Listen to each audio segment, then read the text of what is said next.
Thank you. Thank you. Okay. You are live.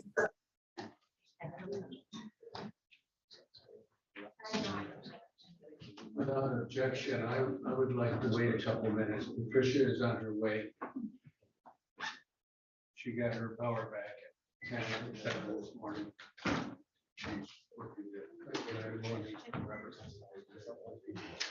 When did the courthouse come on? Late last night. I was still here, so it was almost 5 o'clock. Yeah. Yeah. I was all set to move to Jerry's office, but I didn't have to. Just in time, they turned it on.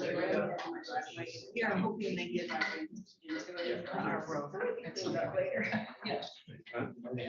some point they will. See, I've learned that, doing that big storm in 12, we were out 8 hours. Since we live so close to that substation, if we lose power, the rest of the Oh, yeah, and everything's underground buried, so it's a bit different. we're pretty lucky. Yeah, even that big ice storm in 2012. Yeah, I think I lost 6 hours. Maybe at the most, yeah. So that's, yeah. I missed the whole thing. I was in California. Oh. Okay, well, we're pretty tough now. There's no snow. Where?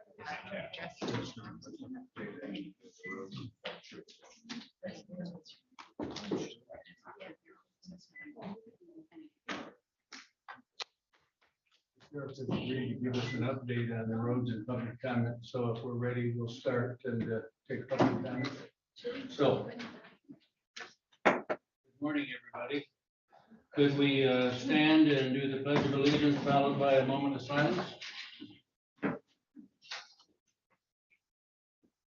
I pledge allegiance To the flag of the United States of America and to the republic for which it stands, one nation, under God, indivisible, with liberty and justice for all.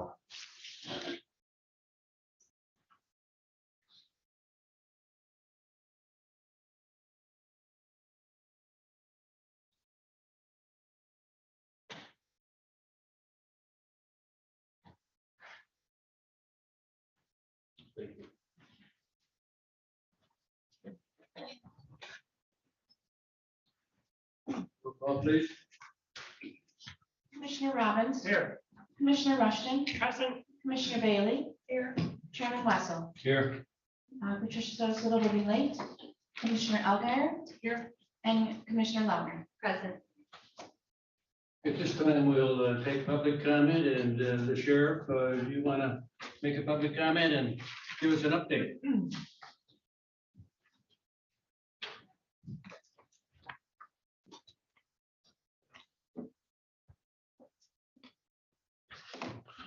Morning, Sheriff Mike Borkovich.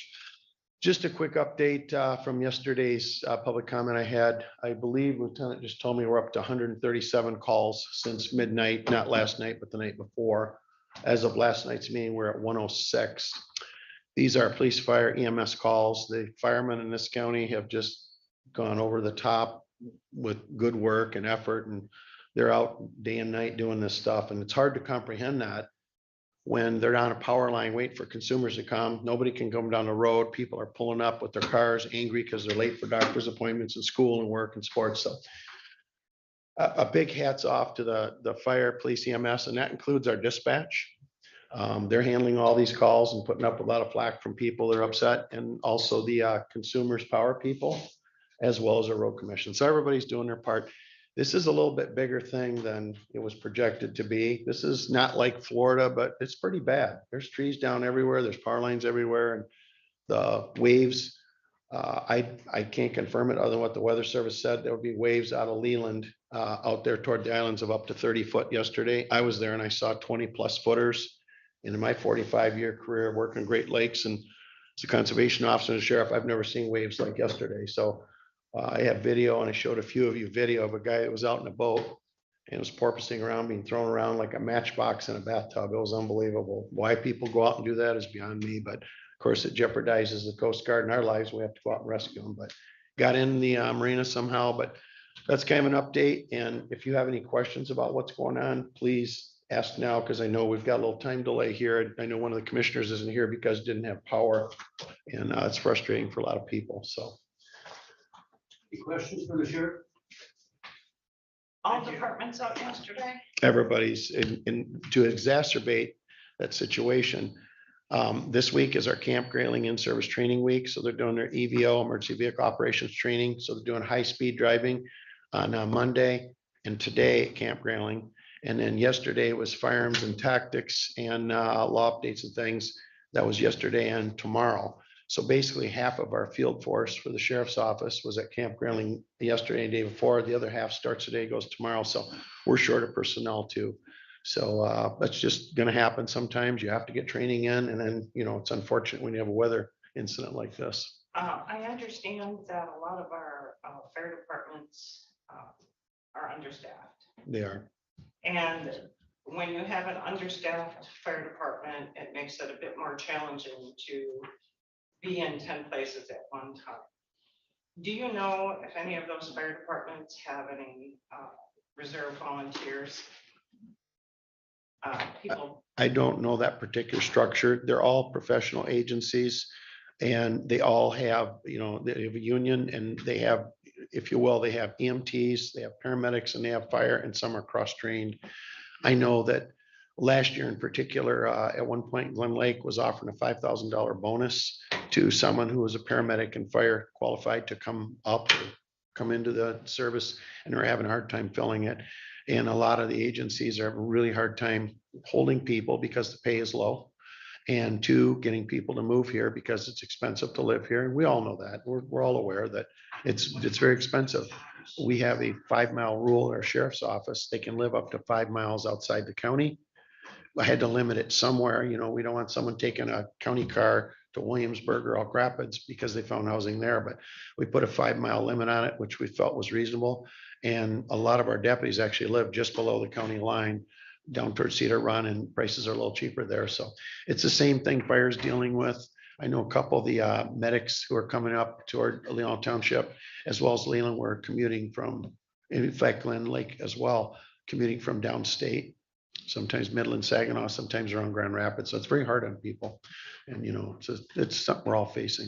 But what I understand, a lot of our fire departments provide the training. Correct. Cost. So there are opportunities for our young people to be able to get a profession. Absolutely. So. Yep. And that training is hands-on training, and it's field work and classroom work. So it's a great opportunity for new people, young people, people in the public safety program at TVA down there and Career Tech. That's a great opportunity for them to go into this line of work, and we're going to need it. We're all getting older.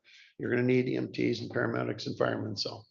Well, I personally want to thank all the firefighters, EMTs, your 911 staff, dispatch, all the officers for all the work that they do to ensure the safety of our residents, our citizens, and make sure that our roads are safe and that we have electricity.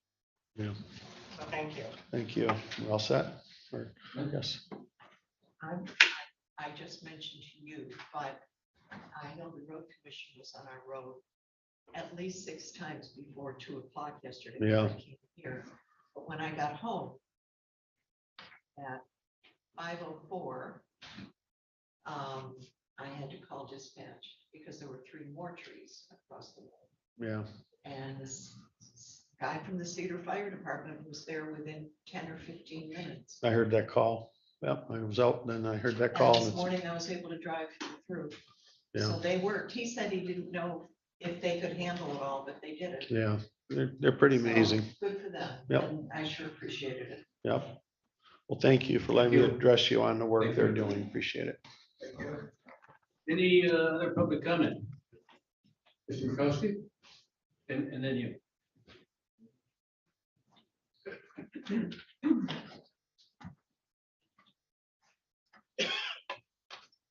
Good morning, Stephen Mikowski, Lake Leelanau. Yesterday afternoon at the Finance Committee, most of you commissioners were there. We talked about the fact that the apology is necessary to the clerk and taxpayers due to the festering clerk loading Board of Commissioners decisions of 5/11/21. We talked about the fact that my conversation with a lawyer 35 years ago, why this happened. And in a similar situation, he told me that good people do bad things. We also know that good people who do bad things apologize. Moral principles do not depend on a majority vote.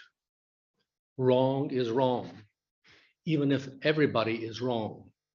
Right is right, even if nobody is right. Fulton J. Sheen, 1953. Again, I repeat, an apology is required from the commissioners and other people for the clerk voting project that was started in May 11th, 2021. It has the appearances of malfeasance.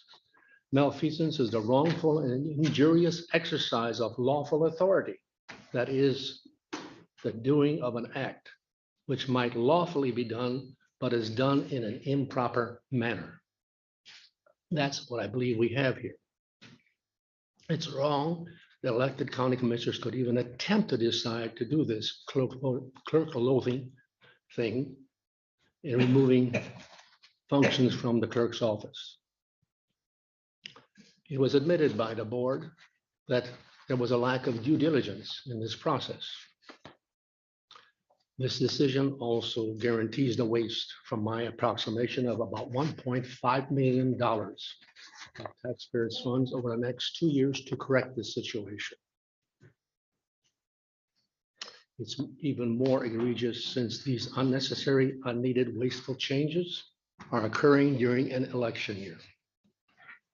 We know that government officials, unlike private sector people, usually choose to consider all costs on projects because they have the tyranny of taxation to cover what they spend. That's why elected officials have great difficulty in properly performing their fiduciary duty. Thank you. Thank you.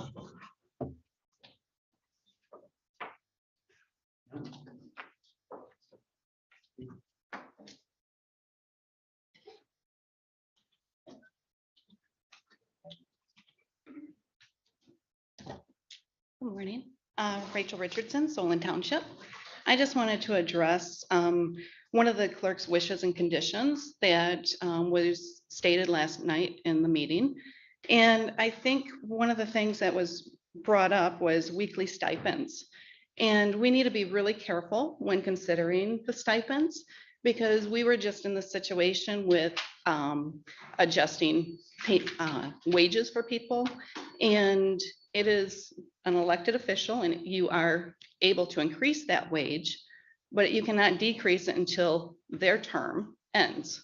So Commissioner Robbins had stated it would cost the county at least $13,000 for the 6-month period, but in actuality, you wouldn't be able to remove that stipend until the beginning of next term when you could adjust the wages. So I just wanted that to be brought to mind while you're considering the actions that are necessary. Thank you. Thank you. Any other public comment? Yes.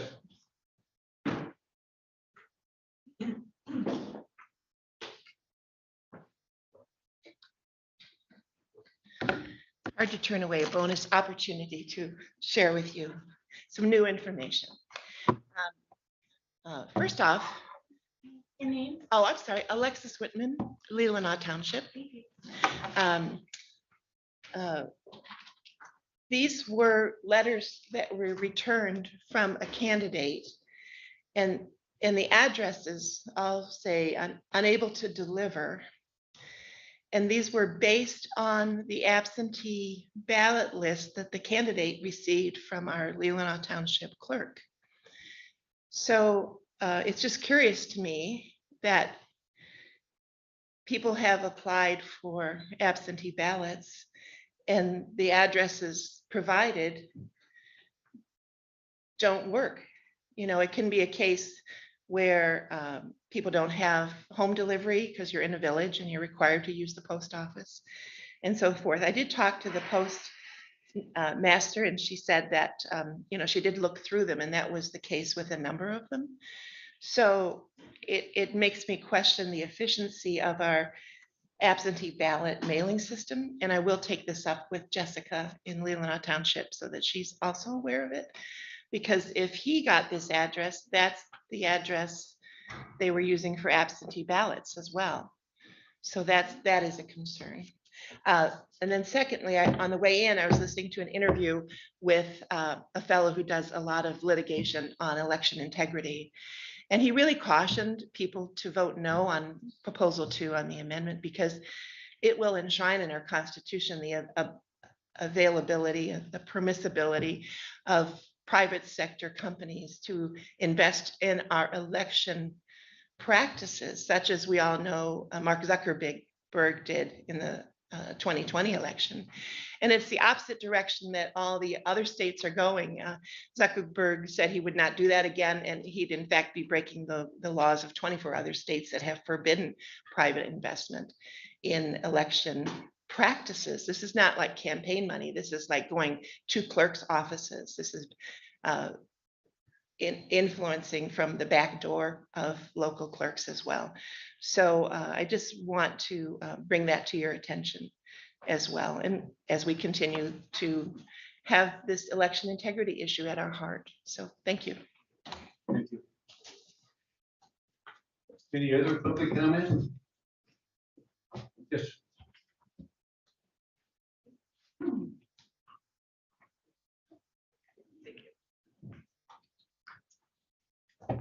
One. Yeah, it's a duel. Johanna Novak. Sarah Lautner. From the beginning of this transition, it has always been about the clerk and the board. Never once from the May 21 or 2021 to our departure was it even asked what we needed. How can we make this work for you? What can we do to help you succeed? Moving forward, please include the staff in asking them what they want and if this is working and what they need. We sometimes forget that these are people's jobs, and we want to do all we can do as a county to help each other succeed, not just control every step of the way. There's multiple ways to get to the same answer, and we need to train them in a way that makes sense to them. You all seem to want to be for the employees, but the majority of you don't ever ask the employees how things are doing and what to do, what we do for the employees. Some things that have been continuously brought up are the errors that have been made from our departure to currently. Prior to this transition, raises were missed, people weren't paid taxable travel and not travel, wrong vendors were paid, and people were paid the wrong amounts. The difference with the errors were we fixed them and not broadcast them. For this to work, we need to be together, not against each other anymore. After yesterday's meeting, we left a little bothered by a few things, one being the AG comment. Every step of the way, it seems that if someone from a different office was trying to prevent us from helping. First, it was threats on calling the auditors if I assisted Johanna with payroll when I left, and now it may be a conflict with the AG if we help train. Her and I have the day-to-day activities down. We can train the girls in a way they understand. The girls come to us now if they have a question, and we help them as much as we can. We have a great working relationship with the accounting and finance staff. Our goal is to help train the staff and keep the relationship strong. It's been a long time since the accounting and treasurer's office have had a working relationship. This isn't about us or the money. This is about helping coworkers succeed for the better of the county. It's very important in the training process that the girls understand everything that we do. We are in this position because things were above our pay grade to know. More than 2 people in the building need to have all the answers. And just because their answers have been the way things have been done doesn't mean it's the only way to be done. Please, in your decision today, make it what is best for us all, not just 2 people. We need to move forward. We need to stop looking back. We keep going back to how awful May 2021 was. This transition happened when we officially moved in January of 2022. And this is still being brought up. I'm not saying how it happened was right, but as employees, it needed to happen. We can't keep looking back. It's time to finally move forward and make this work. There will always be something new on why Jared can't move forward. This needs to stay with the control under the administrator. So please, whatever proposal you decide today, please ask what those 3 people need. Thank you. Any other public comment? Yes.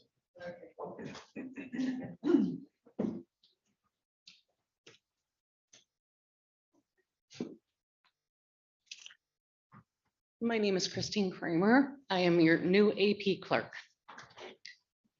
And Sarah made a very particular comment that asking us what we need. We did not get the training time that we actually needed. I got probably the first 2 weeks, I got maybe a total of 2 days in my first 2 weeks here. I am doing a job with half of the knowledge I need, with about a quarter of the information I need. I have worked as an AP clerk prior. I have been a bookkeeper for the United Auto Workers. I can do the job. I need the information and I need the ability to do this job. Jared is a wonderful boss. He listens when I get confused or I get upset because I don't have what I need to do this job. Jennifer and Michelle have been wonderful. Sarah and Johanna have been wonderful, but there is give and take. I don't like being in the middle of something that I don't want to be. I want to come in, I want to be able to do my job. I want to have the confidence that I can do my job well with the information that I need. Like I said, everybody has a piece of it.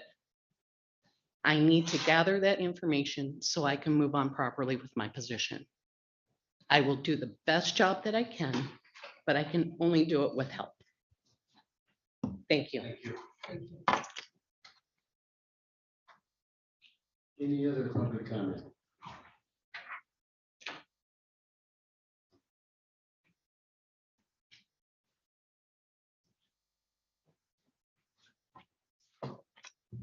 Morning. So I did get a chance to yesterday look at some of the proposals. I was very impressed with John's. There is actually a plan that is laid out there for us. What we're going to do each week, how it's going to be trained, how it's going to be reviewed. These are all very important steps to set up to get us to move forward, to get us trained and to get us to where we need to be. With what the clerks have, I don't see that. I don't see an actual plan here, but I think that we do need everyone in on this. What I'd like to see is for the treasurer's plan, have Sarah and Johanna come in, sit down with the new accounting clerks. They have sat there for years and done these jobs. So I think it's very important for them to be able to come in and answer questions for Ziwa, for Chris, to show them whatever that they need. And then I can work with Jen and the clerks on things like review and reporting and due dates and getting ready for the audit. My vision is that we all can work together here. And that's what I'd like to see moving forward. Thank you. Any other public comment? Thank you very much. Any commissioner comment? Yes. I think it's refreshing that we've had an opportunity to listen to the employees that we have in this building and to learn firsthand what they see, what they need, and where they want to go. And I am very enthusiastic about their enthusiasm to work with us through this process to find a solution. Thank you all. Thank you. Well, I think Commissioner Russian took the words out of my mouth, so I won't repeat them, but I will also just make one correction. I think it was Rachel who made the comment that the $13,000 or whatever it turns out to be would be carried over in perpetuity and salary. That's not correct. A stipend, that doesn't happen. There's an attorney, our corporate counsel opinion on that that states that that's not what happened. So just wanted to make that small correction, but thank you all for coming today and for making your comments. I wasn't going to speak, but I'm going to now. This reminds me of September 20th, 2021. We filled this room. We filled the basement on early childhood development. We heard people come up and tell their stories. It was very moving. And that's what, to mind today, reminds me a lot of last year, September 20th, 2021. These were brave people that came up here today. And we've been waiting for them for a long time to come up. And I'm very proud of them that they came up today and finally spoke up. Thank you. Any other commissioner comments? Jared, we will ask you to speak again at the second part of this meeting when this is on the agenda. And the treasurer and the clerk. Thank you. We're now at the meeting agenda, and we have this morning first thing to conduct a business which may be the most important business that we do, and that is select our administrator. And we've been working on it for quite some time. We had a lot of help from Networks Northwest. We had a lot of help from Darcy Weaver. We had tremendous help from our administrator. We've all done a lot of homework. Today, we have to see if we're ready to make any decisions. I have suggested a way to proceed this morning. Chet sent it out to each of the commissioners last evening. You have it in writing here. And first thing I'd like to do is see if we agree on how we proceed today. We want to make sure that everybody has input into this process and everybody has the opportunity to talk about any and all of the candidates. We want to make sure that we do it in a way that is respectful of all three of our finalists. And so I'm suggesting that we don't take any action until each commissioner has had an opportunity to submit your ratings, and all commissioners have an opportunity to speak about your preferences. We've asked Chet to kind of facilitate the process.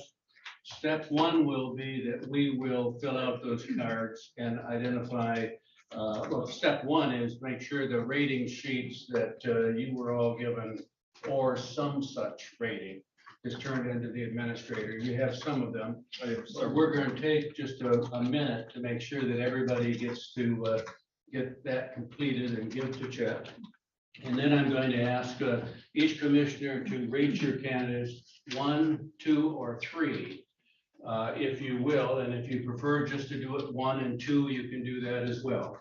But we will do that without any comment. We'll submit those to the administrator. And then we will begin to have our discussion. And I didn't know a fair way to do it. And since I was at the end of the alphabet, I said we start at the beginning of the alphabet. So we'll go by alphabet, and we will ask each commissioner to make comments on any and all of the candidates that they want to do. And then we'll have general board discussion. And then we'll see whether or not we have any action items to move forward on. So if you're in agreement with that process, that's how we'll conduct our business this morning. Any concerns? Yes, Melinda. Only that I didn't bring my rating sheets. So, I filled those out during the interview, and I know that they had a lot of pertinent comments I made. I can remember a lot of If you them. just put a few comments down. Well, because we could just get to 2. Yeah, I mean, If you really want to. yeah. Some of Whatever you, want to some of them do. emailed to me, some of you filled them out, so it's just a way to get the dialogue started. And the only comment I would make about Commissioner Russell, that put only candidates that you could support. If there's not 2 candidates you support, don't put 2 names down. Put only it doesn't mean you're gonna vote for them or they're your first choice, but put down names of candidates that you potentially support. And you have to put your name on the list because this is public information though. It's legal to take a straw vote, but how you vote with your comments, everything is public. So when you get the card, please put your name on it. Do the best we can. I would have brought them, but both forms of Wi-Fi were out. Yeah, and it was a storm out last night, so. So I But, didn't you know, have just, email. we have these and this is just a guide. If you want to put just comments in the side, or we have the 3 names here. It's whatever you feel comfortable. Okay, now I am confused, because I thought we were just gonna be able to write down on cards, but you're saying Well, I think, some of us might want to do that, Well, so why? just be prepared on the card, just the names. If you have comments that you feel that you want to share, and sometimes you forget them, you just put them in writing. Pros and cons. I'll just go out. It's whatever you feel comfortable. Patricia, We're just trying to get dialogue started. Just question, so since Carol was out until the. I got this morning, yours. You did get mine. Yes, I got Okay, yours. thank you. So thank you. well, I would like to have us take a couple of minutes and give everybody a sheet and do with it what you want. And if you prefer not to rate on each of them, but these are the characteristics that we said at the beginning we were interested in looking at. For the cards, just put your name.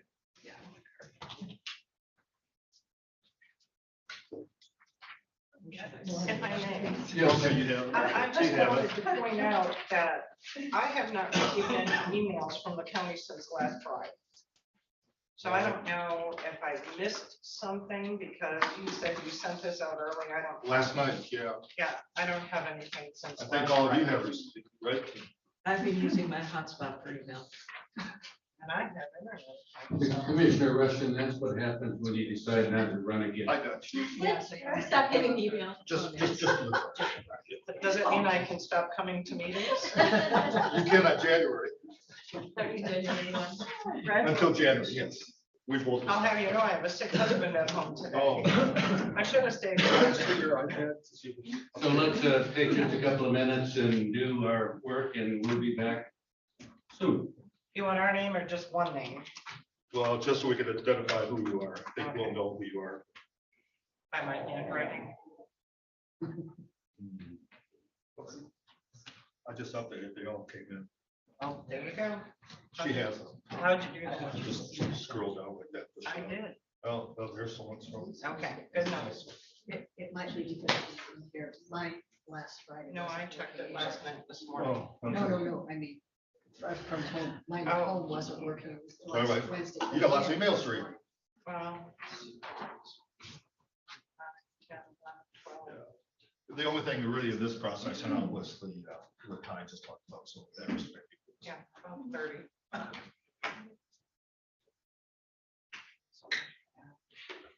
Like I said, on the cards, only put the people that you would support.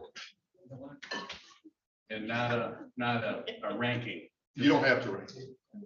If you want to, you can, but.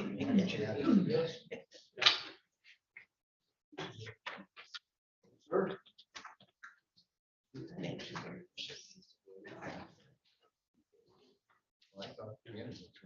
Darcy, do you have a notepad with you? Yeah, you can come up here and help me, please.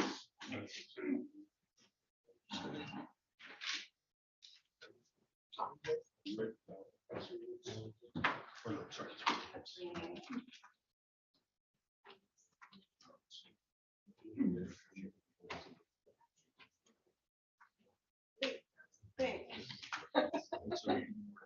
I know it's early to engage the brain.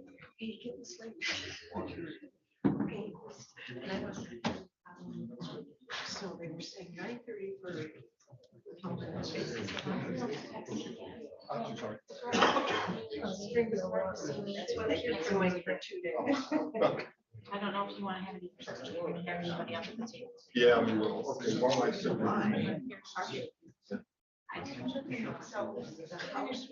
No, you're right, you can't see. Well, you can a little bit, but not.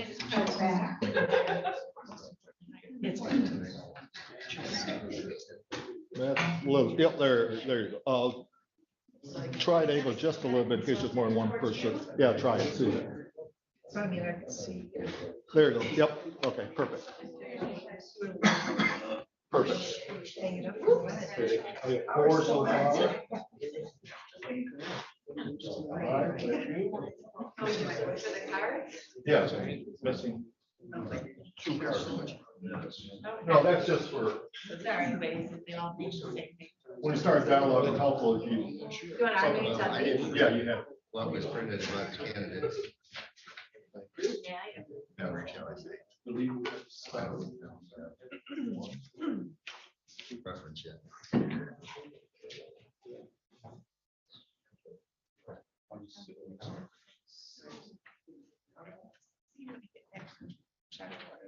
On Halloween. I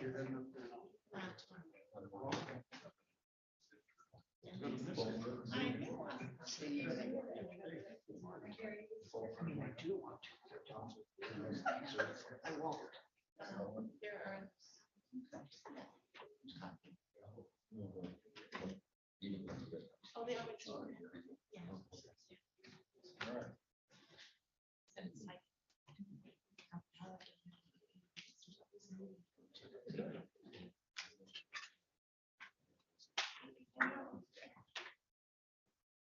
I think most of you want to keep your comments, so we do have this results. Would you like to go over it? Yeah, are we ready to come back to order, and the chat will report out our card activity? So once again, this is just a straw vote. It's in terms of who you think you could support. And it said only the names that you felt you could support. So some people with one, some people with two names, so therefore the numbers don't add up. But let's just go in alphabet order. Alan got 5. Alan's name was listed 5 times. Homer's name was listed 3 times. Lamb's name was listed 5 times. So Alan 5, Lamb 5, Homer 3. Okay. So now, if we're comfortable with it, we'll start with Lois Bailey and allow her to talk about. Oh, she's an A. Oh, Glenn, I was trying to avoid Glenn. Obviously. We'll start with the A. Yeah, we need a special session. We'll start with Glenn. Go ahead, Glenn. Yeah. What am I You're right.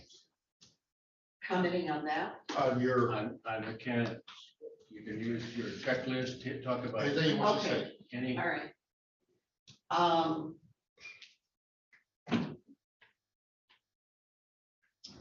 Lamb was my second choice.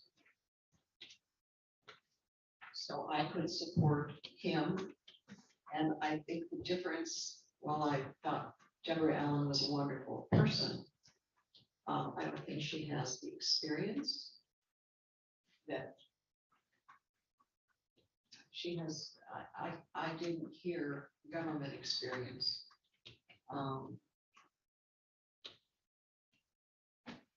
Wonderful individual. I liked Palmer's experience with government. I liked his, I just thought that he had breadth of experience that we would need here. But obviously he's not getting the votes, so I could well support that. I could support either one because we're gonna have to go with the board's decision. So I wouldn't say that I would not pick down, but I would prefer that. I hesitate to call on the next one, but it is Bailey, right? A-B. So we had 3 stellar candidates, and quite impressive to look through all of them and come up with 3 stellar candidates that would want to tackle this administrator's position. My first choice was Palmer. Certainly his housing experience jumped out at me. His grant writing, I'm sure he had to write lots of grants. He read the budget. If you're going to be involved in affordable housing, you have to talk to everybody at every kind of governmental level and negotiate. So he has a lot of experience that way. My second choice was Lamb. Also a very capable person, not much government experience, but I'm sure he could learn it. He's well recognized in the community. You see him around town, which is always, I think, really important as an asset. And Alan's a great candidate too, but I would choose Homer and Lamb. Thank you. Elizabeth. Zauner, okay. My first choice was, it is Deb Allen. Second choice is Pat Lamb. I think both of them brought a lot to the table, and in a lot of ways, what they brought was parallel. I placed Allen higher based on, she does have a lot of governmental experience. I watch township government as closely as I watch county government, and we can't have one without the other, and you can't know one without the other. So there was budget experience, there was labor experience, there was grant experience and fundraising experience, technology, and overall, I really liked her whole demeanor in, she speaks softly, but has strength that I think would really be highly respected in this courthouse with the employees. I think that she would be approachable and really be a great administrator. She has all the qualities I was looking for. Thank you. Rick? First of all, I'm going to start off. What we're looking for here in an administrator is a leader. They can have all the specialties they want, but we need a leader in this building for all departments, for everybody. So that's what I'm looking at. Deb Allen is one of my top picks, but Pat Lamb's right there too. I've heard that Deb doesn't have government experience. Well, if you really look, she started her government career very young. She was a veteran. She started with the military, so she has government experience. She's been with the township as a trustee. The pavilions, that's a government agency if you follow it with Grand Traverse County. You look at her budget, she's pretty close. She's worked budgets 8 million, we're like at 14, 15. So she's in the ballpark. I like her enthusiasm. I think she's gonna bring nothing against Chet. Chet's done a hell of a job. But we're moving on to the next generation here, and I think Deb Allen's gonna take us into the next generation. Her grant writing, everything about her. Pat Lamb, can't say anything bad about him either. He's a great guy too. I think we can't go wrong. He's involved in the community, like Lois said. I look at his budget's in there too, 11 million. We can't go wrong with either one, but Deb Allen is my first bet. Thank you. Ed Rushing. What about Tricia? I'm an S. Oh, you're going in alphabetical order? I'm sorry, thank you. I put one name on my list, and that was Deb Allen. My reasons, I was looking for a leader who had character. First two things out of her mouth I heard was honesty and integrity. That rang my bell. She has got a genuine personality. I think, as my fellow commissioners have mentioned, she is a leader. She was a leader in her historical life. She knows how to train people. She knows how to communicate with people. She is approachable. She has a lot of strengths I think we haven't seen yet. So she is my one and only pick for this position at this time. Thank you. I went through and listened again to the interviews, and I felt that all three candidates displayed the ability to successfully serve as Leelanau County's administrator. What they shared is they all demonstrated solid administrative skills, including their ability to support and motivate staff to be successful. They all understood and have worked with budgets, have written and been awarded major grants, and recognize the importance of spending taxpayer dollars wisely. They all have been successful in their current positions, achieving recognition for innovation and problem solving. They stress the importance of providing information and resource tools to help commissioners be informed and help them reach decisions, which was an important one. They said communication with staff, board, and community was important.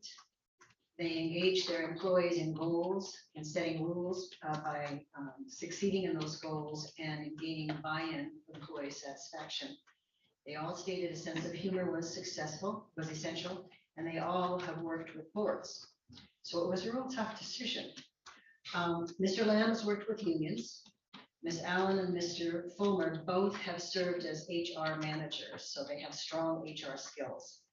And all three have ties to Leelanau County, two of whom currently live here. Of the three candidates, two offer the leadership strength that I feel is important and needed right now. And that's Ms. Allen and Mr. Fulmer. They share many of the same skills and traits that I think are necessary to effectively perform as the Leelanau County administrator. And what stood out independently on these two is the following. Mr. Fulmer, he sees himself as a visionary problem solver.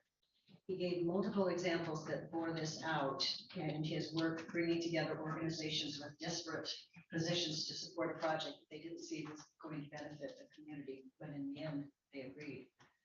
I liked his open management style, but with a firm hand to ensure that goals are met. He's a strong consensus builder, which is essential in this job, and gave numerous examples of how this work resulted in unique programs that benefited their community. Ms. Allen has developed strong relationships already with key individuals in Leelanau County and elsewhere in Michigan, so her startup time is going to be lessened. Her examples demonstrated her compassion and her honesty and her integrity. She views our current challenges as a, quote, time of change that can bring opportunity. She understands the importance of finding common ground, explaining why we are doing what we are doing, and understands the need for a sense of balance. She's a good listener, supportive of staff, but expects their best job performance. And she sees herself as a, quote, strategic change maker. So this was a tough choice between the two, because I think either one of them would have done really, really well. But I think that Deb Allen, her working knowledge of our community, her established connections with community organizations already, legislative bodies and community leaders, gave her the edge in my opinion. So I ranked her as number one, Mr. Fulmer as number two, and Pat Lamb, who I think brings enormous talents and strengths, as number three. Thank you. Well, I had a hard time with the checklist, and I had a hard time coming up with a ranking, and I really had two top candidates. And one of those was Pat Lamb, and one of those was Deb Allen. And integrity was clear in both of them. Work ethic was clear in both of them. Communication skills were clear in both of them. I liked Pat Lamb's passion. I liked Deb Allen's strength, and I think there was real strength there. When I went through the strengths for Pat, I put integrity right up there, motivation right up there, how I thought he would work with the board right up there, ability to resolve conflicts was strong. Grants, he's had experience in grants, a different kind of grant than some of the ones we might be working on, but I think he has some strong grant writing. Working with others, I've seen him do that, so I didn't just do that from the paperwork. I know he can do that. But all of those were also true of Deb Allen. And so I think we have two fine candidates for finalists. And I would be very happy with Pat Lamb or Deb Allen. And I'm waiting to have some more interaction now to see if we're ready at some point to move forward. But we'll turn it back to you, and how now do we process what we've just done? Well, there is no magical path. You have the yellow sheet in front of you. it's a suggested motion. Because today, what you want to do is potentially, if you pick a candidate, make an offer pending a review, background review and successful negotiation of the employment contract. So this is not the final step. If you pick a candidate, then I would recommend that the chairman, the vice chairman, and I get together and talk to the candidate and see if we can work out an employment contract. That's a key part of the process. If there is a successful negotiation, then we would have to either wait till November meeting or have a special meeting to approve the contract. And we want to have the results of the background check. When I was hired, the detective did a very thorough background check on me. The board asked for that. And I think, to play it safe, I think you want that also. So this is not the final step of the process. This does, hopefully you get down to one individual that we can do background check and hopefully enter into a successful negotiation of a contract. Commissioner Lauter probably remembers, she's the one that at one time, several administrators ago, offers were made, but they were not able to reach contract terms. So the board had to start the process again. So that's a critical piece of the puzzle. And I suggest if there is a motion today, that you take a few minutes afterwards and actually call the candidates.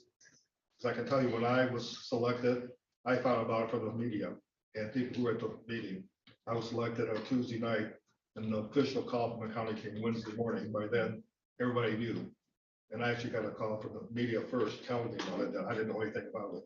At that time, there was no broadcasting. I would suggest if you have a successful motion, you take a break, let the chairman call the successful candidate. So he or she, they may be watching, but out of courtesy, you don't want them to hear about it from somebody else. So Commissioner Rushton's hand up first. Yeah, so I have a question and a statement. If we are unsuccessful with these three candidates, we still have the opportunity to go back into the pool and start the process again, correct? Correct. Yes, Okay. if your recommendation, no candidates have been notified, all 68 candidates technically are still in the running. But I am gonna make, I'm gonna make the motion, and I move that Deborah Allen be offered the position of Leelanau County Administrator pending review of a background check and a successful negotiation of an employment contract. Second. Any discussion? Yes. Since I spoke first and I was, sometimes you kind of wake up and just kind of blurt. I do want to say, I think we have three excellent candidates. We're lucky that we are basically choosing from three people who all were doing an excellent job. I'm nudged a little bit by the comment about her township trustee job. That does not. Any other comments or questions or discussion? I would just echo that. We are very fortunate to have had fine candidates apply. Are we ready to vote on the motion? Could we do a roll call vote, please? Absolutely. And it was Commissioner Rushton, right? Correct. Commissioner Rushton, Yes. Commissioner Sotis Little, Yes. Chairman Wessel, Yes. Commissioner Elguyer, Yes. Commissioner Bailey, Yes. Commissioner Lautner, Yes. Commissioner Robbins. Yes. Passes 7-0. Thank you. Thank you. And I think we want to once again say thank you to the other two candidates we talked about today. And I'd like to at this time take a very short break. Let's take a 10-minute break.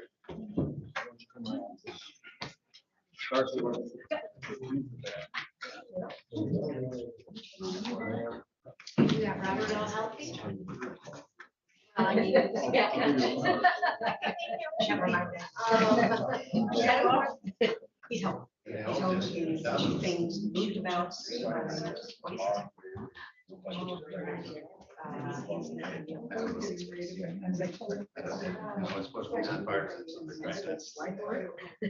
We just, think that you can.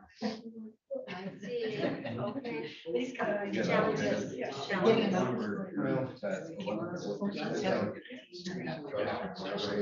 Oh, yeah. Rest. I thought we were supposed to be here at 9:30, and I just asked her to check mine. She goes, they're gonna be there at 9. Yeah, last night, because well, on the calendar, it said 9:30, and then all the notices says 9.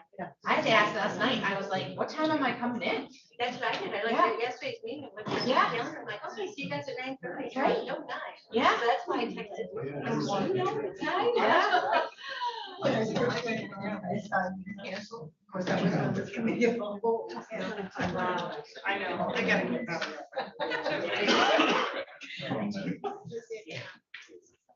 I'll have you guys know. So you're getting. I requested a second bench.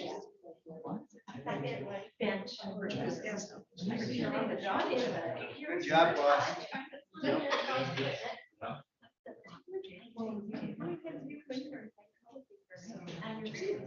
Yes, ma'am.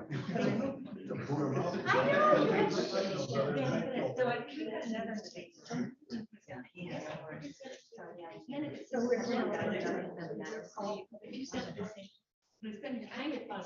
I'm sitting up there all the time. But I mean, I could.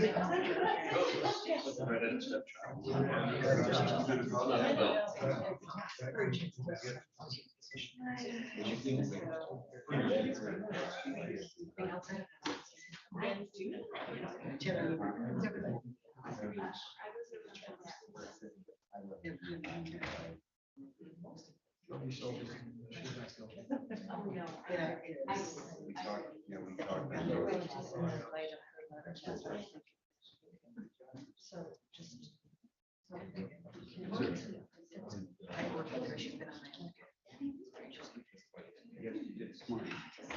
I told him in my police career, never seen better testimony. And sure enough, that's his question. Yes, it is. Yeah. One that he got cleared up, he says, you don't know me. Well, yeah, it's gonna be a forester and I had it. Oh, my God. Slammed on. So, my career is best. You know.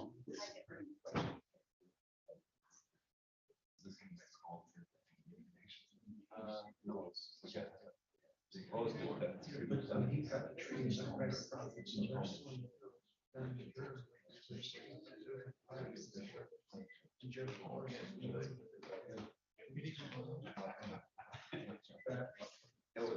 He's got quite a presence here this morning, right? Well, boss, this is so Good, how are you? important. Indeed, yes. I pointed out that I had all these letters come back from your official requests this, and what does that say about them getting your?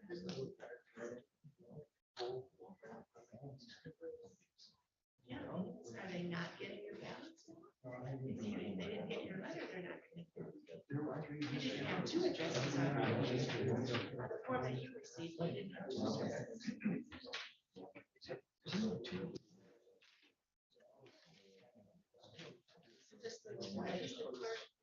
I know when you register your driver's license, it has your physical address. You should actually have 2 addresses. No, right, yeah. So I'm gonna, I don't think. What about that one that was opened up? I know, isn't that crazy? And then most of the streets look at. Oh, please. But yeah, I may be very suspicious. Yeah. Patrick, man, Mike, good luck to you, man. Just when people came in for fingerprints and Parliament, of course, it's an APHIS system, the old system is put your finger in. Dave and Harry sprung for it. You guys are throwing donuts and apple juice around last night. Crazy little guys who can make us all overweight. Take care of them. Good. Oh, you too? Yes. All right.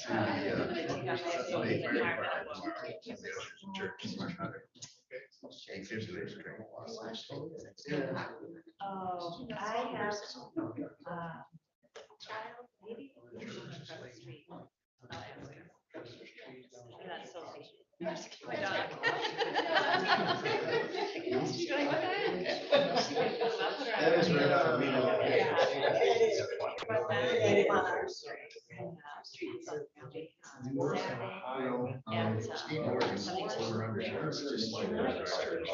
Okay. Oh, were you? Okay. Except that it has to. Oh,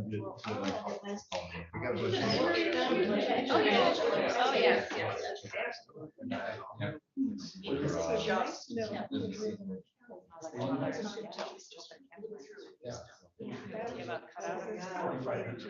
I was. Oh, nice. Oh,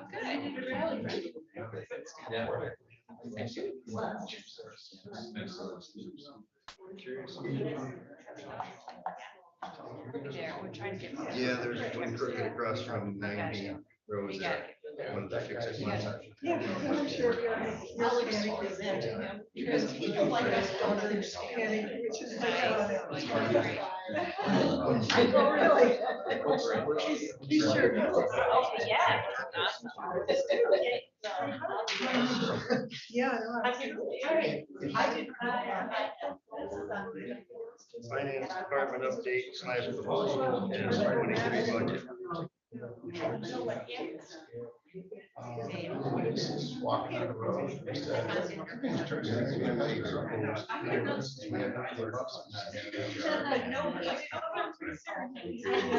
I know. First I said, do you want me to ask? I said, how about we just say, if this happened, what would you do? Because he said, it's too bad they don't have, but it's because we don't. Still, change something, just pull that out, slide it in, then otherwise. And if you're in your own big. You know. Engineering problems again. Yes. Like building. Whereas each day you would have railroad that you can't reach. Too bad it happened. Nobody got hurt. Although his cars. Oh, yeah.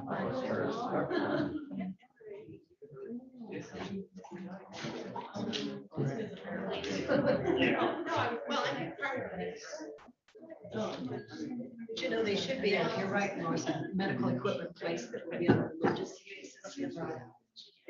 Pieces from. Where am I? You're right. No. Oh,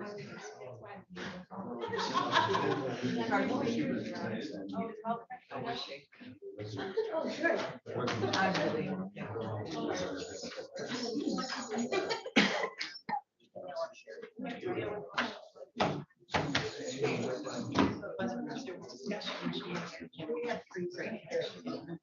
That was a good process, y'all should.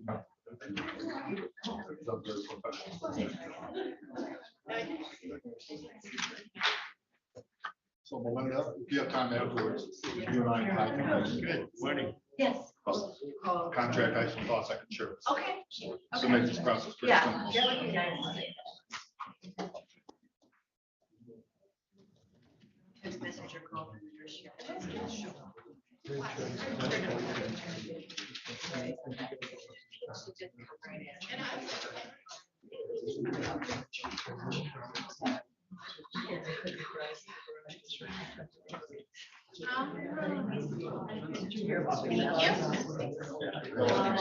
Okay, thank you.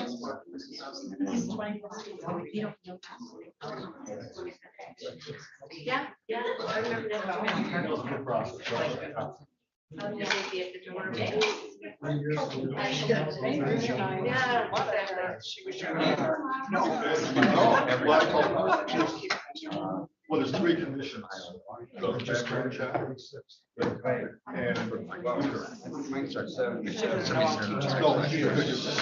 Oh, she is. So she has to pass it. You Commissioner, she- can't work in Leelanau County unless you. I'm not gonna-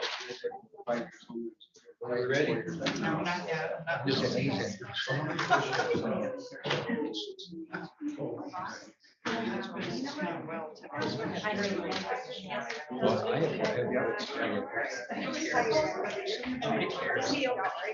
I know that.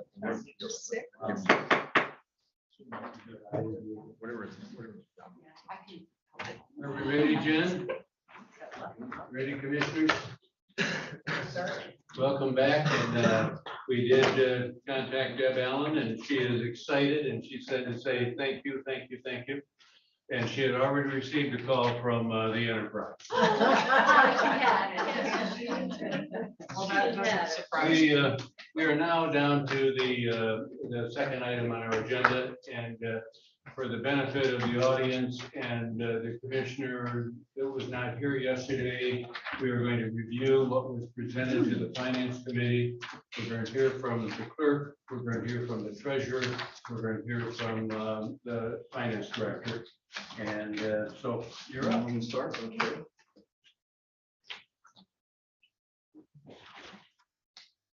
Well, my name is Chet Janik. I'm the lame duck administrator. So, first of all, I want to just thank all 7 of you for the excellent process to select a new administrator.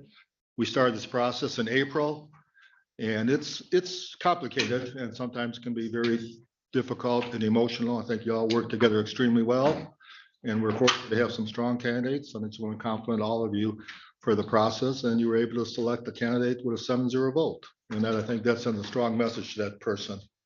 People don't like to come in on a 4-3 split vote and so forth. So the fact was 7-0 with all your various backgrounds and thoughts. And I thought you all did a great job. So thank you very much for that process. Can I ask a quick question?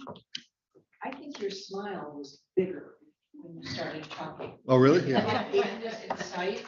The lame duck administrator. Lame duck. So no, it's been and I'm glad we called the candidate because as I mentioned, when I interviewed 11 years ago, I actually found out the results from when the media called me. The chairman of the county board called me the next day. By then, everybody knew already. So it worked out well. And I believe, well, we know 2 of the 3 were watching. I believe all 3 candidates were probably watching at the meeting. I think when you were appointed superintendent at Buckley, your wife told you you got the job. That's a different, yeah, it's the whole story when, okay, I'll give you a brief story. The Buckley board met at 7 a.m. to pick a new superintendent. I was one of 2 finalists. My wife calls me at 9:30 and chews me out because my mother called her to congratulate I got the job, and she didn't know anything about it. So she called me to chew me out for not telling her. I said, I have no idea what you're talking about. No one has called me. So long story short, the finance director at Buckley and her husband were at the meeting. Her husband worked with my dad at a tool and die shop. The meeting was at 7 a.m. The board voted at 8 o'clock. He got on the phone, called my parents to tell me that I was selected. My mom called my wife to tell her I was selected, but no one called me. So I got chewed out by my wife for not telling her that I was offered the job. And how come my mother knew before she knew? I said, I don't know anything. No one told me. So anyway. Okay, now we can't delay the next topic. All right. All right. So anyway, let me just start. And you have the memo in front of you. Most of you have heard this before. And I actually went over the goals and the benchmarks at previous meetings, but I won't read the whole memo. I'll just give a summary, and it's kind of interesting. This is the baseball playoff season, and I'm a baseball fan. I think of the quote from Yogi Berra, it's deja vu all over again. And I can tell you my first interaction with our board here in May of 2012, there was talk about creating a finance director position, and several board members were in favor of it, some were not, but there was talk in 2012. And this happened, I believe, in the late 90s, there was a finance department also. So this is not a new concept, it's not a new controversy.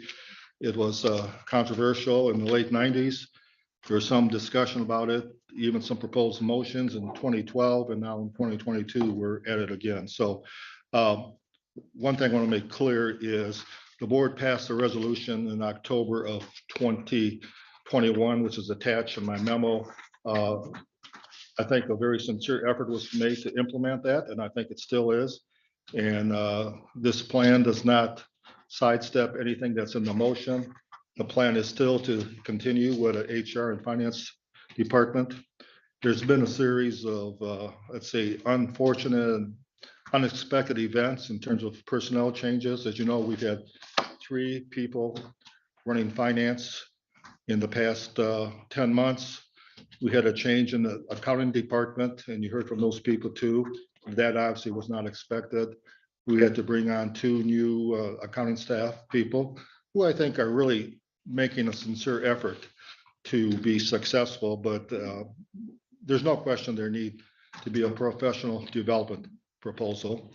One can argue, and I would agree, that we probably should have done this sooner versus later, because it's been festering. Out of fairness to the board, out of fairness to the staff, I think we just all need to go forward. What happened in the past is in the past. We need to go forward. You have a new administrator coming on board, and you do not want her to be dealing with this on a regular basis. It's been stressful for all of you, for myself, and for the staff. And I think it's time we close that chapter and move on and make sure that everyone is successful. So there's one thing everyone agrees upon, and that's been said publicly and privately. I developed 4 goals and 8 benchmarks. I shared those privately and then publicly before. They've been endorsed by our accounting firm, Mr. Peacock. They've been endorsed by our treasurer. They've been endorsed by our clerk, and they have been endorsed by our finance director, and I think most of the staff. So let me just go over those goals that I think all of us can agree upon.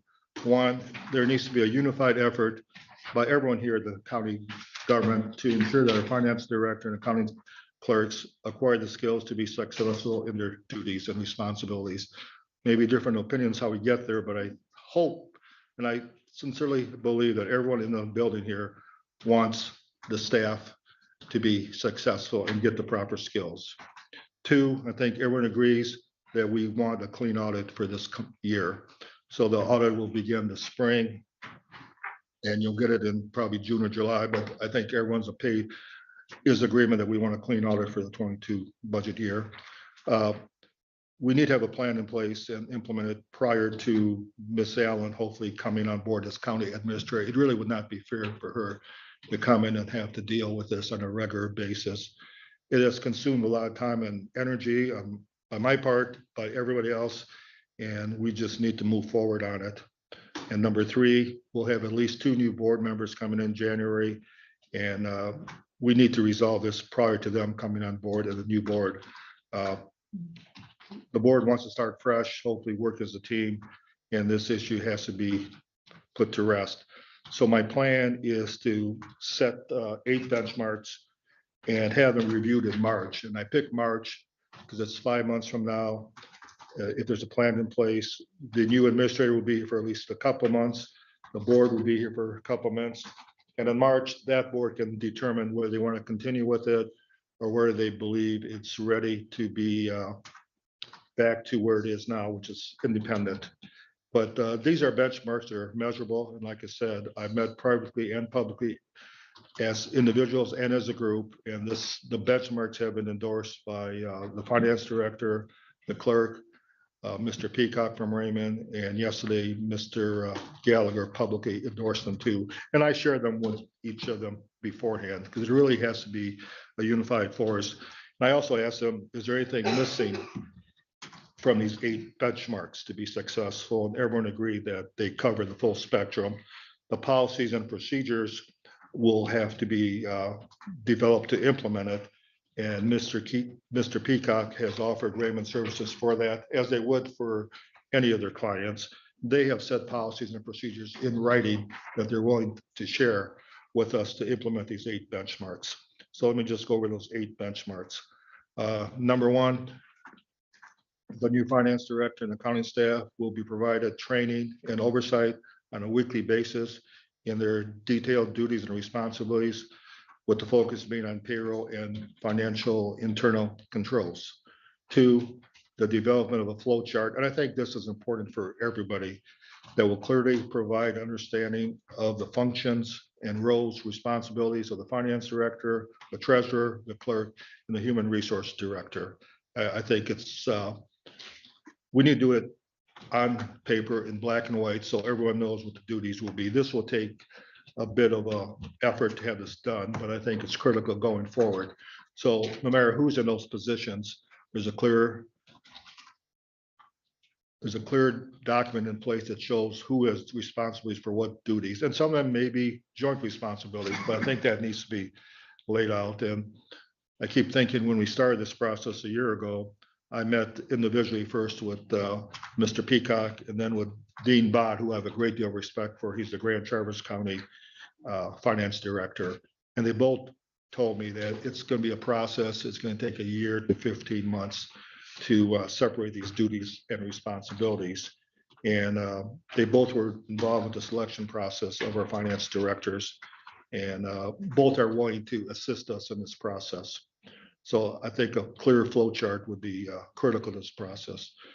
Number 3, a complete review of the county's financial manuals, policies, and procedures, and make any recommendations, revisions as needed. We've been reviewing all our policies and procedures for the last couple of years. As you know, it's been a while since we've done that. Some of our policies from the county were 20 years old. We got through that process, but specifically review our policies, procedures. And that's where Mr. Peacock and Raymond said they'd be glad to review what they have as their standards and procedures with the county and to see if we're need to make some modification or adjustments. And I think this would make sense under any circumstance. Actually, all of these, I think, would make sense under any circumstances. Number 4, monthly update to the county board on financial issues and the staff's progress with the professional development goals. I know all 7 of you have heard different comments from different people and different perspectives, but I think it's important that all 7 commissioners get the same information and have the ability to ask questions. So there's not, some people have some information, others have others, and perceptions can be developed that some are factual and some are not factual. So I think it's critical that there's a full update to the board every single month on the progress of the staff. Number 5, weekly meetings with the board chairman, the administrator, the finance director, and who's doing the training to assess the progress being made and how it's going forward. Are there other issues that need to be developed? But I think weekly dialogue is critical on these issues. And that could happen for a month, for 2, for 3, until everyone's in agreement that progress is being made and that we're ready to move on. Number 6, the finance director will consult with the lead auditor and several local county finance directors in neighboring counties on a monthly basis or as required to seek their advice and input. I have talked to already 2 of the 3 county finance directors locally, and they of course are very willing to help out. But I think it'd be nice for him to be able to pick up the phone and call another fellow finance director and share thoughts, comments, concerns, what the issues are. I know when I became a school superintendent, it was very valuable for me to call other school superintendents to see what the issues are. When I became a county administrator, there's about 3 administrators that I would talk to and still do on a regular basis, and vice versa. They call me and bounce ideas because we may have different boards, different challenges, but at the end, it's all kind of the same thing. So I think that's very critical. One of the things I really have, I think, helped me out is those meetings with fellow county administrators, because many of us are dealing with the same issues. I know several of you who have gone to the MAC conference have said how critical it is important that you get a chance to talk to fellow commissioners to see what their issues are and how they're being resolved. And fortunately, the county finance directors that I've talked to, as well as Mr. Peacock, have all said they'd be very glad to work with us and help us with that. Number 7, the payroll accounting records from May through October be reviewed, and the one from October going forward be reviewed by several people to make sure that they are in full compliance with auditing standards. If there are errors, major or minor, they be rectified prior to the audit. Several times Jared has asked Mr. Peacock if progress is being made and if those errors, no matter how big or small, can be fixed. Will that impact the 2022 audit? And Mr. Peacock said as long as they're fixed, then they probably would not impact the audit. So I think it's good to have several people look at all the payrolls and to make sure that there are no issues. And if there are, what can we do to rectify them in a timely basis? And number 8, and I think the board has graciously already started this. We asked last board meeting for additional 6 licenses for the Harris software. And I think those will be ready this week. They've been ordered and should be activated this week. But also, is that enough? Look at it. And are there any other software package that we need to look at? We've been talking informally about updating our software for several years, but I think now's the time to really look at it. And 6 additional licenses will definitely help. And but we may need more. And there may be other software out there that would be of benefit to the county, not just to the finance department, but treasurer's office, clerk's office, and so forth as they go forward. So those are the 8 benchmarks, and like I said, they have been endorsed by everyone involved with the process. I've shared them privately and publicly. I think you're hearing this for the 3rd time, but I want to make sure that we weren't missing anything. So that's why I asked the clerk, treasurer, finance director, and Mr. Peacock to review them and all agree that these are definitely measurable and realistic benchmark. And if all 8 of them are achieved, I'm confident that our finance department will be in good shape and we'll have a clean audit in 2022 year. And the new administrator will come in and focus on their new duties and not have to focus on the finance challenges. Question is, how do we implement these? I think there's agreement on the 4 goals. I believe there's agreement on the 8 benchmarks. I outlined them yesterday, the different options. Yesterday, you heard a presentation from our treasurer, and I reviewed a memo from the clerk with her conditions of being involved with this process. And at that time, you asked the treasurer, the clerk, and our finance director to give their comments. So this is the end of my comments. You have it all in writing here in more detail. Any questions from me before you move on? Patricia, then Deb. Thank you, Chad. Last night, I think you went over yesterday afternoon, we went over all this, and my questions were really addressed. And what I'd like to do at this point in time is make a motion so that we can proceed with further discussion, and I've written it out, so let me distribute it to everybody. And I'd like to speak to the motion. I move that Leelanau County Board of Commissioners approve and adopt Leelanau County Clerk Michelle Clapper's proposal in total, as outlined in her email to County Administrator Chet Janik on October 18th, and that the details outlined in the proposals be read into the minutes. Support. And if I could, what was asked for was a proposal for training and not detailed plans.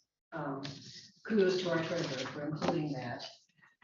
I know the clerk will be providing details after she has a chance to sit down with finance staff and assess their needs, both from her perspective and from their perspective, and develop a plan that would follow along and make sense.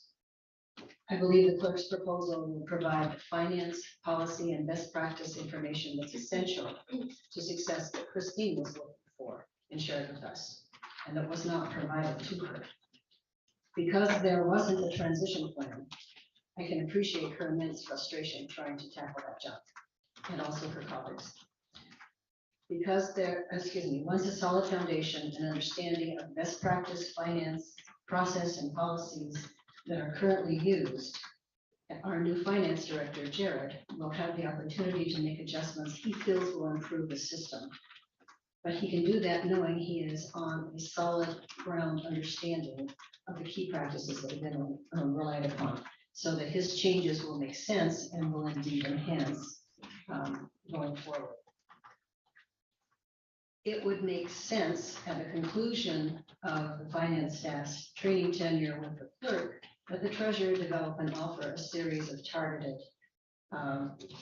sessions based on the treasurer's duties and responsibilities to ensure a full and complete information is provided to people who have to operate within finances with both departments. Also, Darcy, you may be thinking about this, but it occurs to me that an expanded orientation program for all employees would be in order, so that they don't just meet the department heads, but they have an opportunity to sit down and to gain an understanding firsthand of what the goals of that department is and how they will be interacting with that particular department.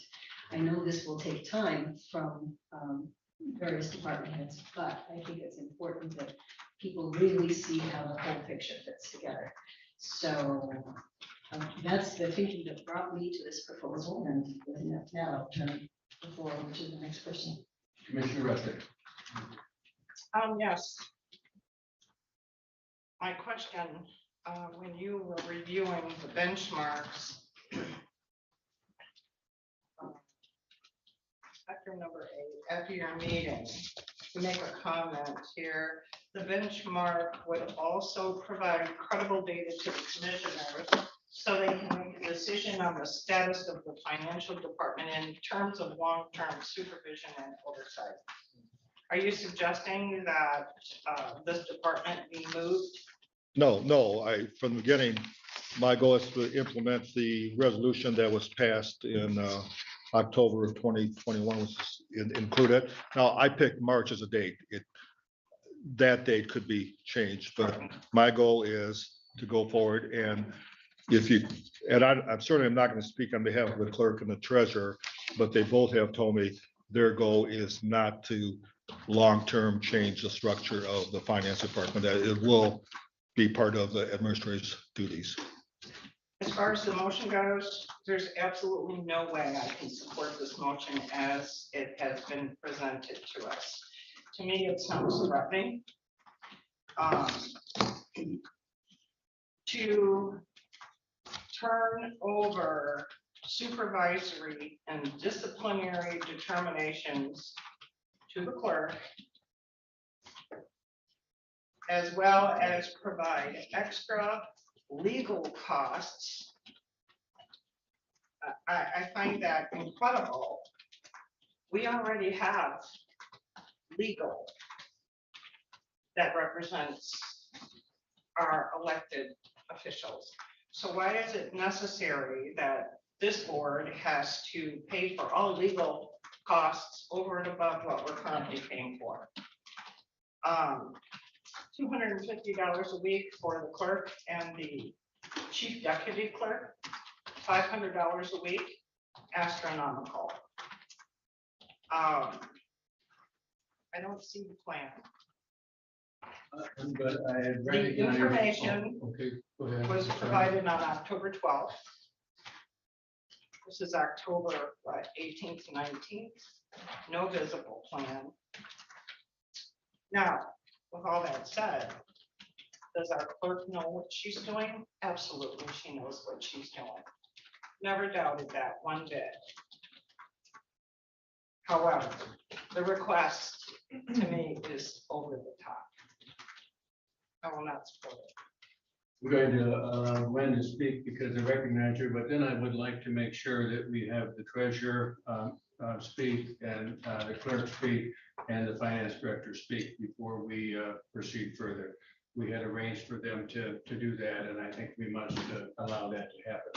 But first, you can speak, Gwen.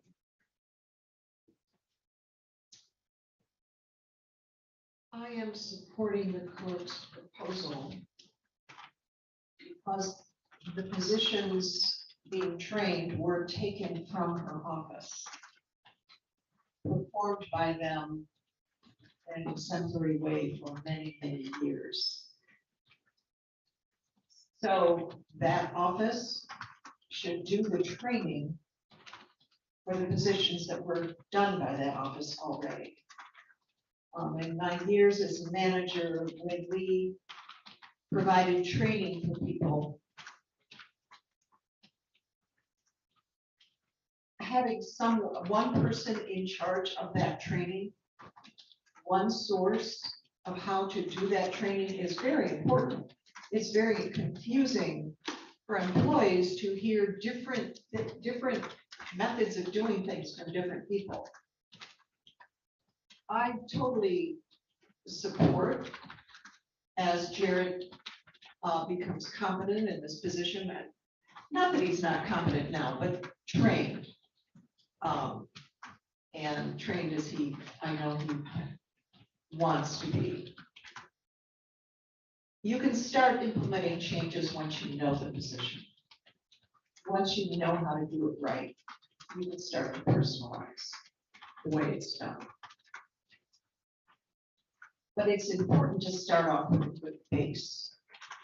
And the base should be done in a unified way from the people who did it for years and did it well. The clerk's been insulted, frankly, a whole lot in the last year and a half. They have a lot of work to do right now. I totally support their getting a stipend. I think that's appropriate. It'll be a big job.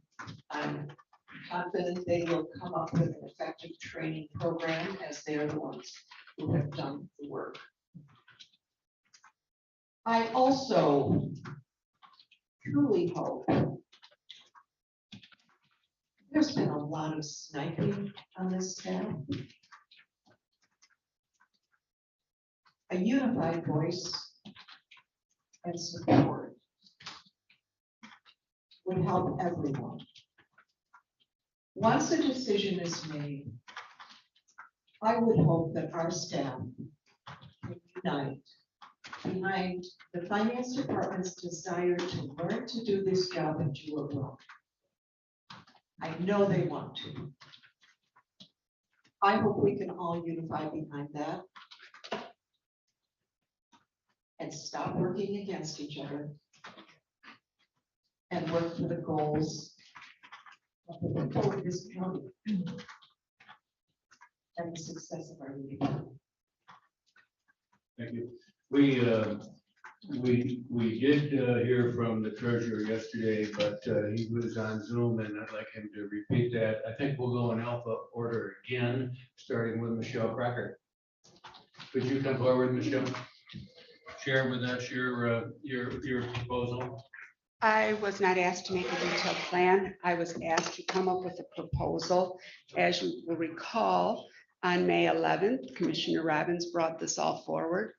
It was endorsed in October. I was, in essence, fired from doing this. This is not my responsibility. I am not the reason you are where you are today. I was asked to come up with a plan, by what conditions I would take this back. I stand by my commissions, or my paper.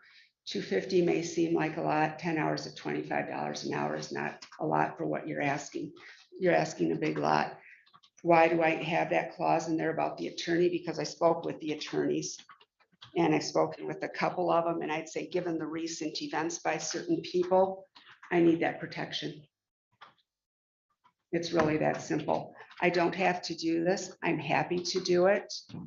I'm happy to get Jared and the people off on the right foot. It became more apparent to me, and Chris touched on it today.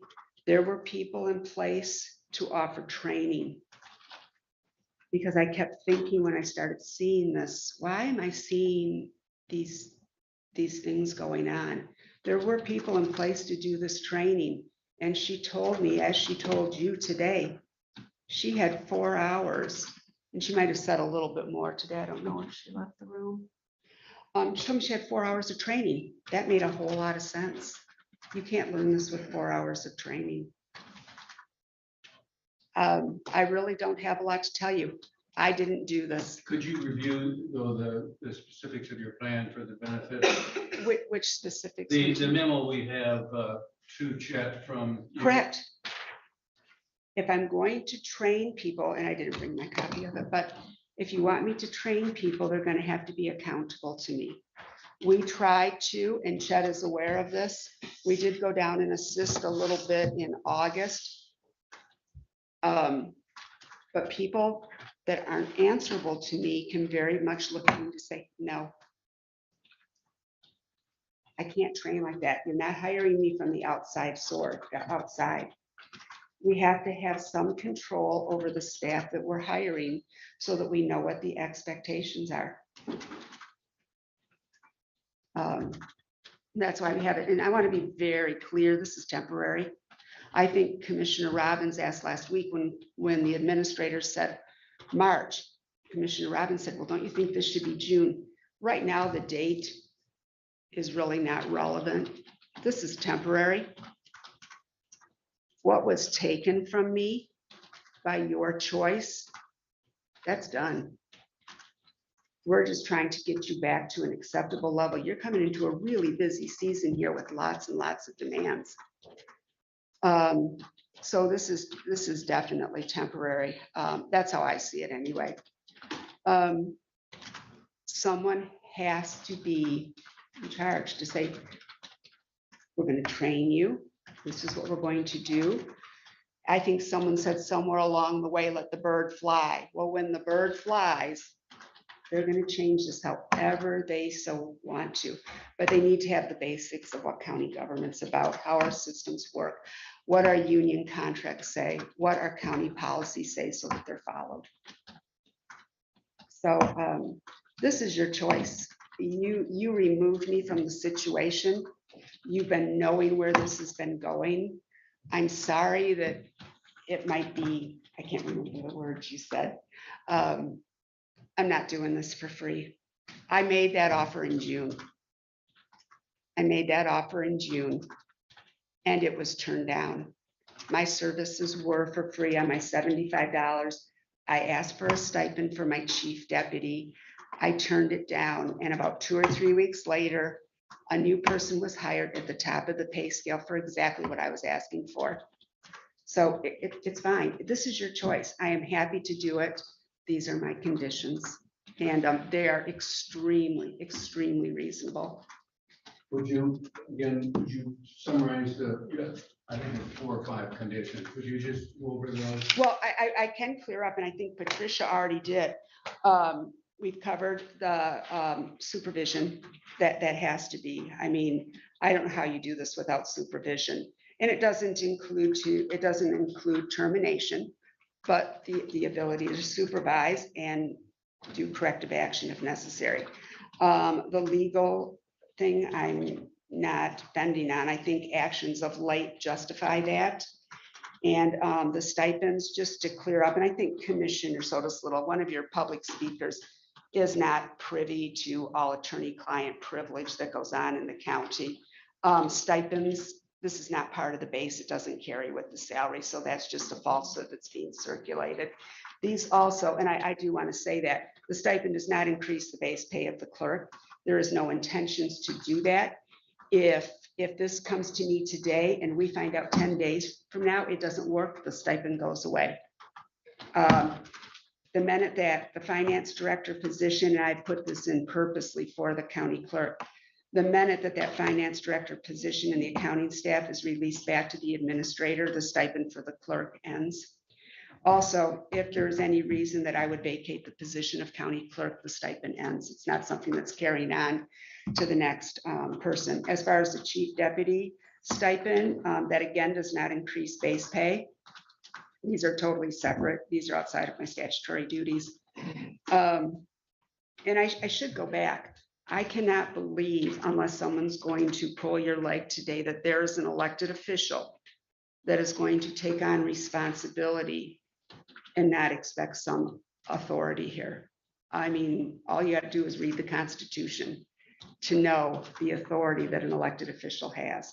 As far as the chief deputy, I did put it in there so that when the positions would be released, that stipend would be reviewed, because one of the benchmarks that when we were talking with Raymond and with Principal Steve Peacock specifically, and I believe it was also discussed even when Commissioner Lautner and Commissioner Wessel were in on the conversation, is that once because of where we are, we're moving forward with the payroll audit. That's very time sensitive, and we haven't even done the deep dive yet because we know what they're expecting as far as the deep dive. Once this is all released, there have to be random spot checking, just because it will save time and audit if that's done internally. And if the chief deputy is responsible for that, depending on the time involved, that should be addressed. I've listed several of the things. And I also put if Jen were to vacate the chief deputy position, again, the stipend would end immediately. I requested, which I think is prudent, weekly meetings with the chairman of the board and the county administrator. We had talked last week about monthly updates with the finance and audit committee, which I think is imperative, as well as monthly meetings to update this, to get this moving forward. Of course, I put that in there that I have the right to sever the agreement, which I have, whether it's in there or not. It's not a statutory duty. There hasn't been a plan. I think Chet addressed that today. You finally have some plan after 18 months to go forward. But I did not detail the step-by-step of training. That's premature. To do that, do I know in my head? Do I have notes written down? Of course I do. But I've done what I was asked to do. I'm happy to step in and do this. And although some may think it's excessive, I think it's a very generous offer considering what got us to the point today. Thank you. Before we turn to the treasurer, are there questions for the sheriff? I have one. So I look at, this is a $2,000 a month contract. For two people. And it is MERS eligible, so it does Correct. raise up retirement besides the 2,000. Correct, just like the stipends you did in 3%.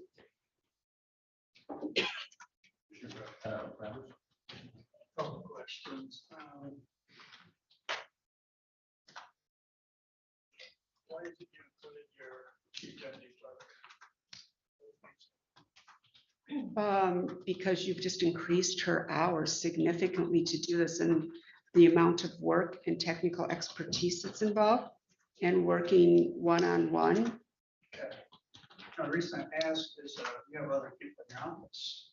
Yes, And is it fair for them? Are you going to ask them to help with the training too? I have one other that will be helping in the training, who's an hourly employee. And you're not going to give her a stipend? She's paid hourly. That would require a letter of understanding with the union. I have went over this with her in depth. She's a 21-hour-a-week retired employee that was hired back. And she is very fine with knowing that she'll be paid her extra hours that she works. The employee I'm sorry, what? That's the position we gave you for the jury. For the jury duty, and then you extended it to May because as you may recall, or may not, doing this, I have at least one person that's going to be on leave in just a couple weeks, so I'm going to be down and it's going to increase us. Just bear with me. I mean, we hear bits and pieces, so I don't know. Sure. So today's going to get it on the table. I mean, part of the problem I hear is maybe just misunderstanding. It's like, we're so focused in this building that 2 + 2 is 4, that we forget that 1 + 3 is 4. The issue is to get from A and get to B, and other people we all have different ways of getting there. Yep. And I think it's the teaching problem. Problem with the teaching is what we're having is we have too many people teaching and it's confusing these employees. Correct. So, I mean, tell me right now, or tell this board today, what are you going to do different to make this succeed? What would you do with them? What are the mistakes that they're making? We hear that there's all these mistakes. What are Do you want me to go get the files? Do you want me to start with payroll just for I will. starters? Yes, please. All right. You want to take a break? I can go get them unless you want to just go and move on. I think we need to know. Would you be satisfied with a general summary of the kinds of mistakes? I'd like to see the pile. We will take a 5-minute break. I'm just bringing payroll, Rick. Just payroll. I'm just gonna bring payroll for now.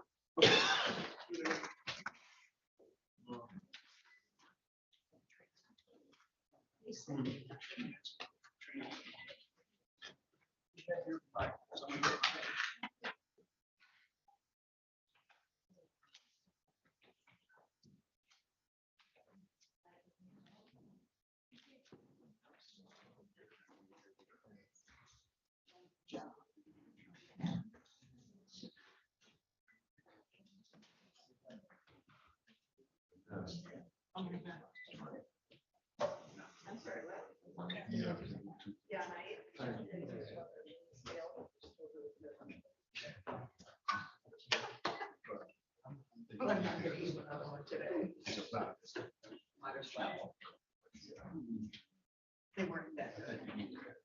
They were good.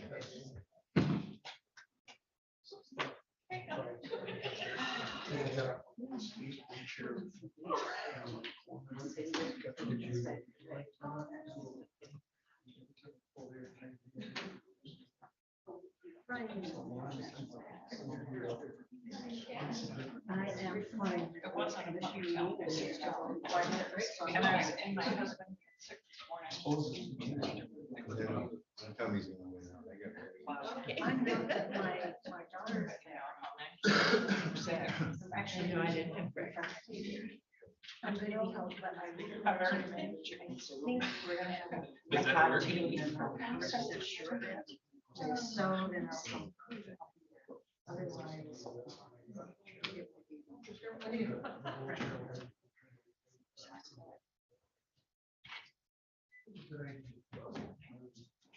Okay.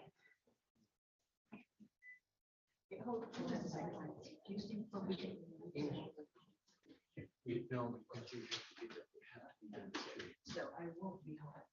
So, yeah, so, Brian, I presented. Brian, one thing, if you can do for me, since I won't be home to scrub up, become sterile, can you take the medication? Oh, my God. Michelle, nice one to talk about. I mean, she will be in a good mood to do that. Right, right. And, but I'm so stressed with Sounds wrong. I might have. I know you guys don't provide a buffet like the casino. Yeah, keep them in the village. That was that. You see all Oh, no. Right. Oh, they are. Oh, Yeah, wonderful. every year they found an organization this year. He and I went to see one. Oh, okay. Yeah, oh, God. I saw the one arrive on TV. Oh, yeah, I was there. I will start my late father. I meant to come to the airport because that was half as cool as the day in DC. You know, just 400 flags and Boy Scouts and every drink and the families, that was. But I can't not mention the three brothers who argued on the plane all the way.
Please unmute.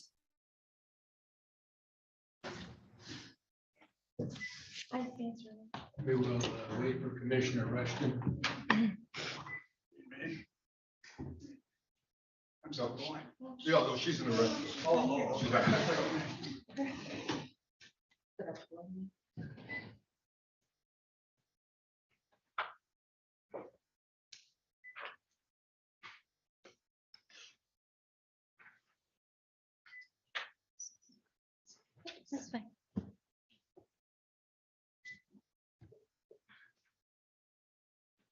Shut my ear off. Yeah, okay. From here on out, whatever goes wrong, it's Jeff's fault. You're welcome. He's lame duck, remember? We're going to, I mean, Commissioner Robbins has asked for some examples. I'm not gonna. I'd like to. I'll just get to that, so. But I just wanted to see, that's a lot of, I'm surprised you had time to do your clerk duty. That's a lot of mistakes. She got done. Well, I don't want to interrupt you. May I just say, I just wanted to say something. First of all, everyone makes mistakes. Please do not take me wrong. The one thing I've talked with Jared about, and I think that he's on the same page. It's not about the mistakes. It's about containing the mistakes before they leave the office. I'm sorry, I didn't hear that. Containing the mistakes before they leave the office. Correcting. Correcting them, correcting the errors. That's what you want before you're impacting employees. So it's not a matter of mistakes. It's a matter of having people know how to review the reports, the union contracts, the policies that apply to this, so that when they're proofing items, they get that so that you have minimal impact if mistakes do get through the cracks. Because are they going to? Sure. But some of the things that we're seeing really go back to lack of training, which insults some people to hear lack of training, or perhaps a misunderstanding of the training that they were offered. It's really that simple. I am not looking to divulge employees here that aren't even aware of what's going on. I think that's a bad thing to do in this setting. These have been, the auditors are aware of the discrepancies. Chet became aware of them when he was on his last vacation. So all of these, at the recommendation of the auditors, need to be looked at, and that is what Kathy's done. She was fortunate enough that we were just wrapping up jury duty. I was supposed to be training her, so when my staff member is off, but we have put her on this because she's paid an hourly rate to do this, and she has been doing it. She was working on the weekend. She got up at 6 this morning, or it was yesterday, I don't remember which day. She told me is working on. Some of these things are time sensitive because we have a 941, or the county does. The county has a 941 that has to go out this month. And because of some issues with some of these mistakes, it's crucial to that reporting to get this corrected. Jared and I just talked about this last week, and do I have some ideas of how it can be corrected? Yes, with talking with Jen and going with Harris. I think that I do, because that 941 is going to have to be signed by someone, and it's going to have to be an officer. It isn't going to be signed by Jared. It's going to have to be signed by John or me or the chairman. And I certainly will not speak for John, but I don't think he's going to want to put his signature on that. If I refuse to sign it and he wants to, I'm not getting in trouble.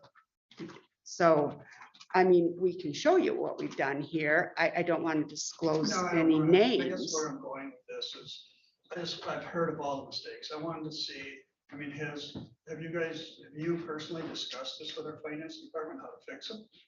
We have to go through all of these before we can, and Jared is well aware of that. once we go through, we've had meetings, the administrator's been part of this because these people don't work for me. I am out. But there's certain things as an officer of the county I have to sign. So once we've just done, what Kathy has done is the initial dive. There are more deep dives that have to be done. If things are done correctly, there's no point. But yes, he's going to have to be going through every one of these so we can show him what we're looking for and how these things have to be corrected. But also in the correction, there has to be notifications to employees. You can't just change the stuff on employees without notification to them. One of my employees had stuff changed on their check with no notification to them. In my opinion, that's wrong. You don't change employees' paychecks, regardless of where the error came, without notification to them. But that's just my way. It doesn't mean it's right. It doesn't mean it's wrong. It doesn't mean that that's the wave of the future. So. No, I'm with you. I don't, I don't want to see us make mistakes. I want to get that's about it. And when you mentioned 941, I guess what I see here is with your years of experience, 40+ years, Jen's 25, everybody, you guys know how to catch mistakes and fix them before they get to the next level. And that's what Jared hasn't learned yet. Correct. Okay. But I mean, in your tenure, you guys ever had a problem with 941 that didn't get paid? A 941 issue, we've had to amend a 941 from something an employer, but I don't know that we've had to amend very many over the years. We have been, He's talking about when we didn't have a payroll clerk and Darcy was the account clerk and I was the chief. Is that what you're talking about? maybe, yeah, I mean, have we ever had to pay any interest fine to the IRS? Yeah. Oh, yes. Okay. Yes, and that went through attorneys, it went through auditors. That was covered, every stone was on turn for that, yes. Okay. Yeah, I've already debated that with commissioners probably 10 years ago. Okay. Yeah, we went through that and covered that extensively. Next thing, then I will stop. Concern, I have two things I have concerns with. Sure. Your paper here is the legal fees. And what I'm concerned is, I understand where you're coming from as far as this issue. But what happens if somebody comes in and you mess up a wedding or something that's not religious? Is that? That's, you mean like downstate where that. Well, no, but I mean, I don't want to give. That did I don't want happen. to give you a blanket where you're covered legally for everything. I mean, is this just for this particular finance issue? It is covering me for unfounded allegations, also attacked by me, because if you choose to give this back to me, I saw what happened last time someone thought this might come back to me. I will not go through that again. I will not put my family through that. I will not put my staff through that. I will protect myself. So it's just for the finance package. Well, I'm protected no matter Right. anything, but this, I'm putting this in here because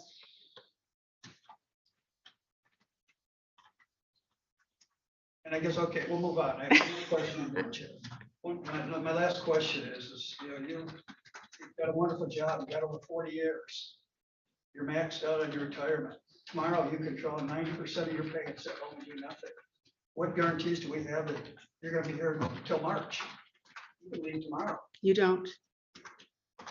But I'm not leaving tomorrow. But I mean, we gotta have a backup plan. Things change. This is true. This is true. I have no doubts that I will be here till March. Thank you. I also know that I could be tripped up 2 weeks from now if you give this to me. And I know there can be end arounds. And I'm well versed in the shenanigans that can go on. I've seen, I saw Melinda and then I saw Deb, and then if there are no other questions, I think we need to go to the treasurer and have him come up forward.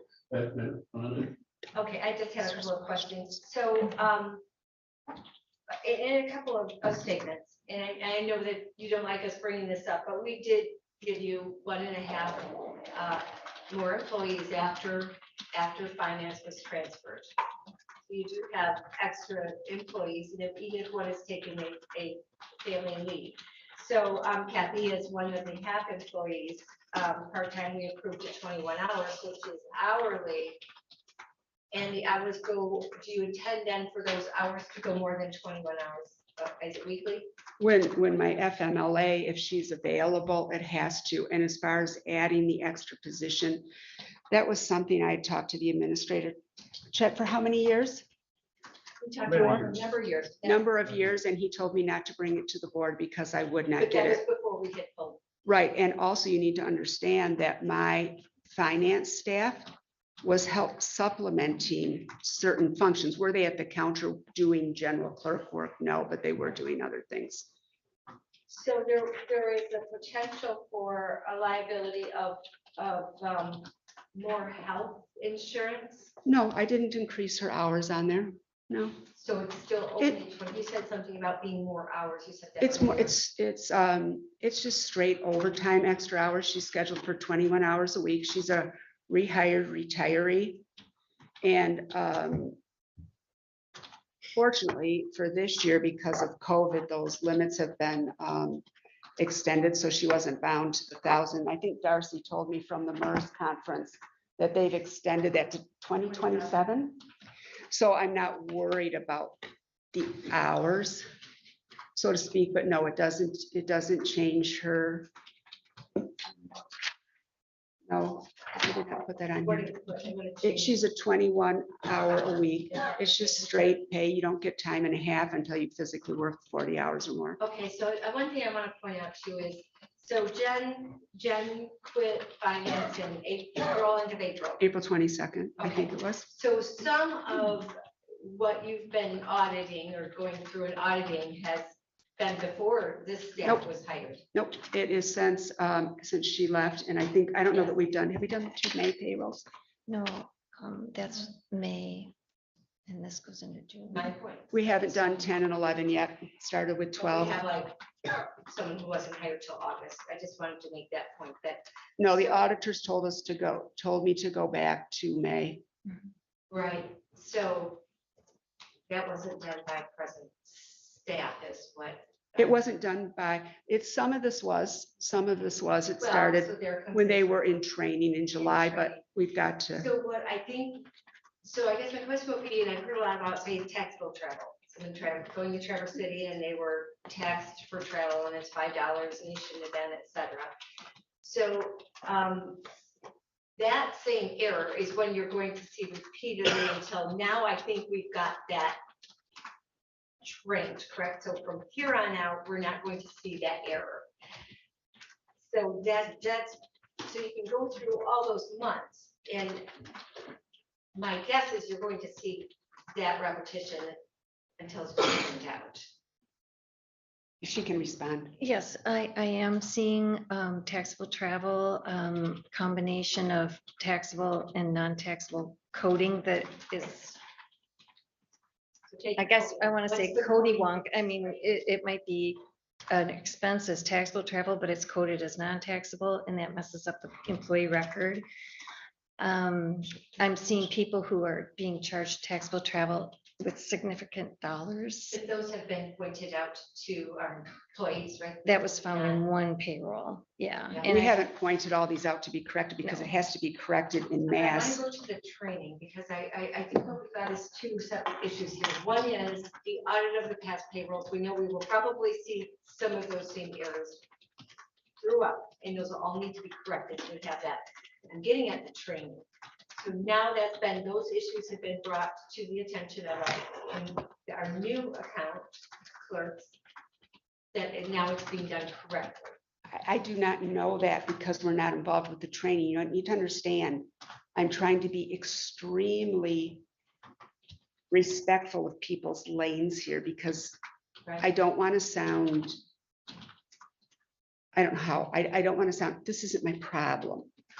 We are doing this because we have the best eyes to know how to find these errors. to know what we're looking for. We want to get them trained. I had just asked Jen the other day, and I was probably being way too wishful, even talking to these two. I would love it if this would take 6 weeks, but we're also going to hit audit. We also have to deal now with this chart of accounts. And we're trying to bring your new finance director, who is an auditor, who is used to, and I don't want to speak for him because I know he's back here somewhere. What my auditing friend told me is when you're, not everyone that audits can move back to the finance director in the day-to-day work. Because what I was told is auditors are used to looking at this from 30,000 feet. And our finance director needs to be right here.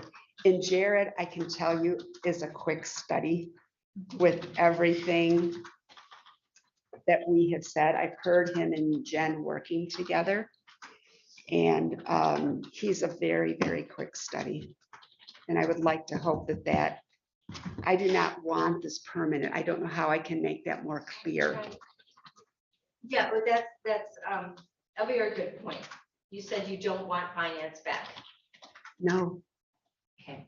I can't. Because that, and thank you for that, because that, you know, as we've talked a number of times,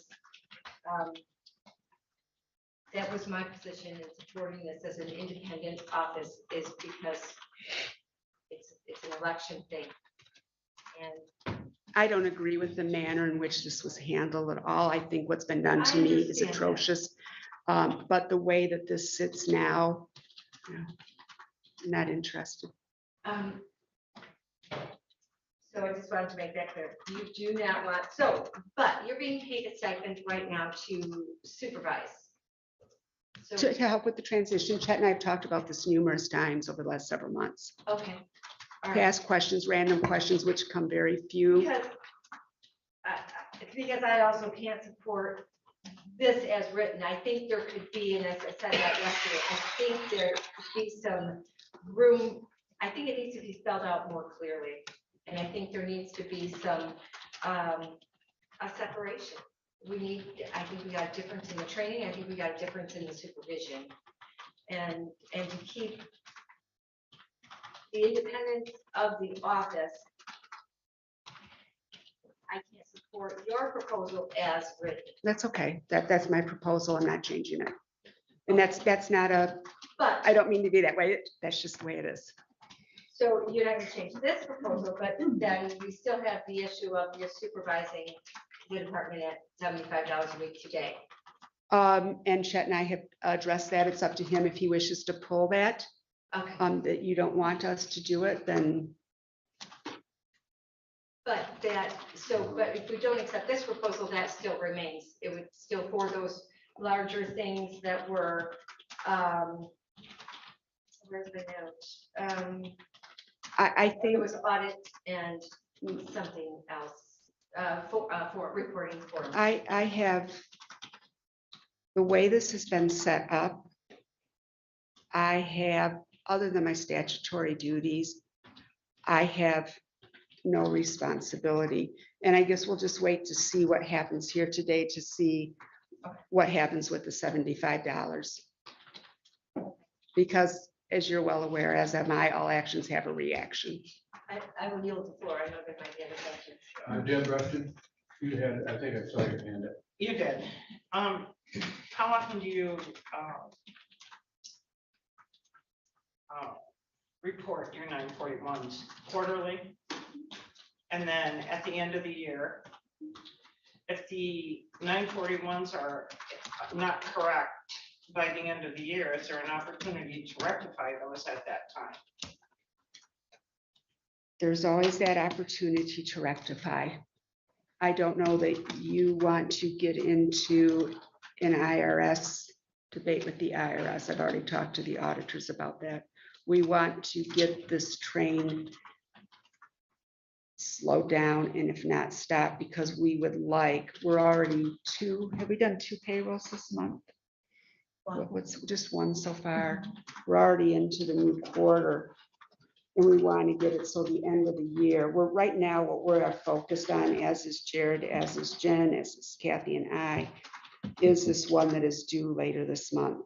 That for the month ending September, and trying to deal with all these issues. That's why Kathy's putting in the hours that she is, to see if through the system we can get some of this corrected.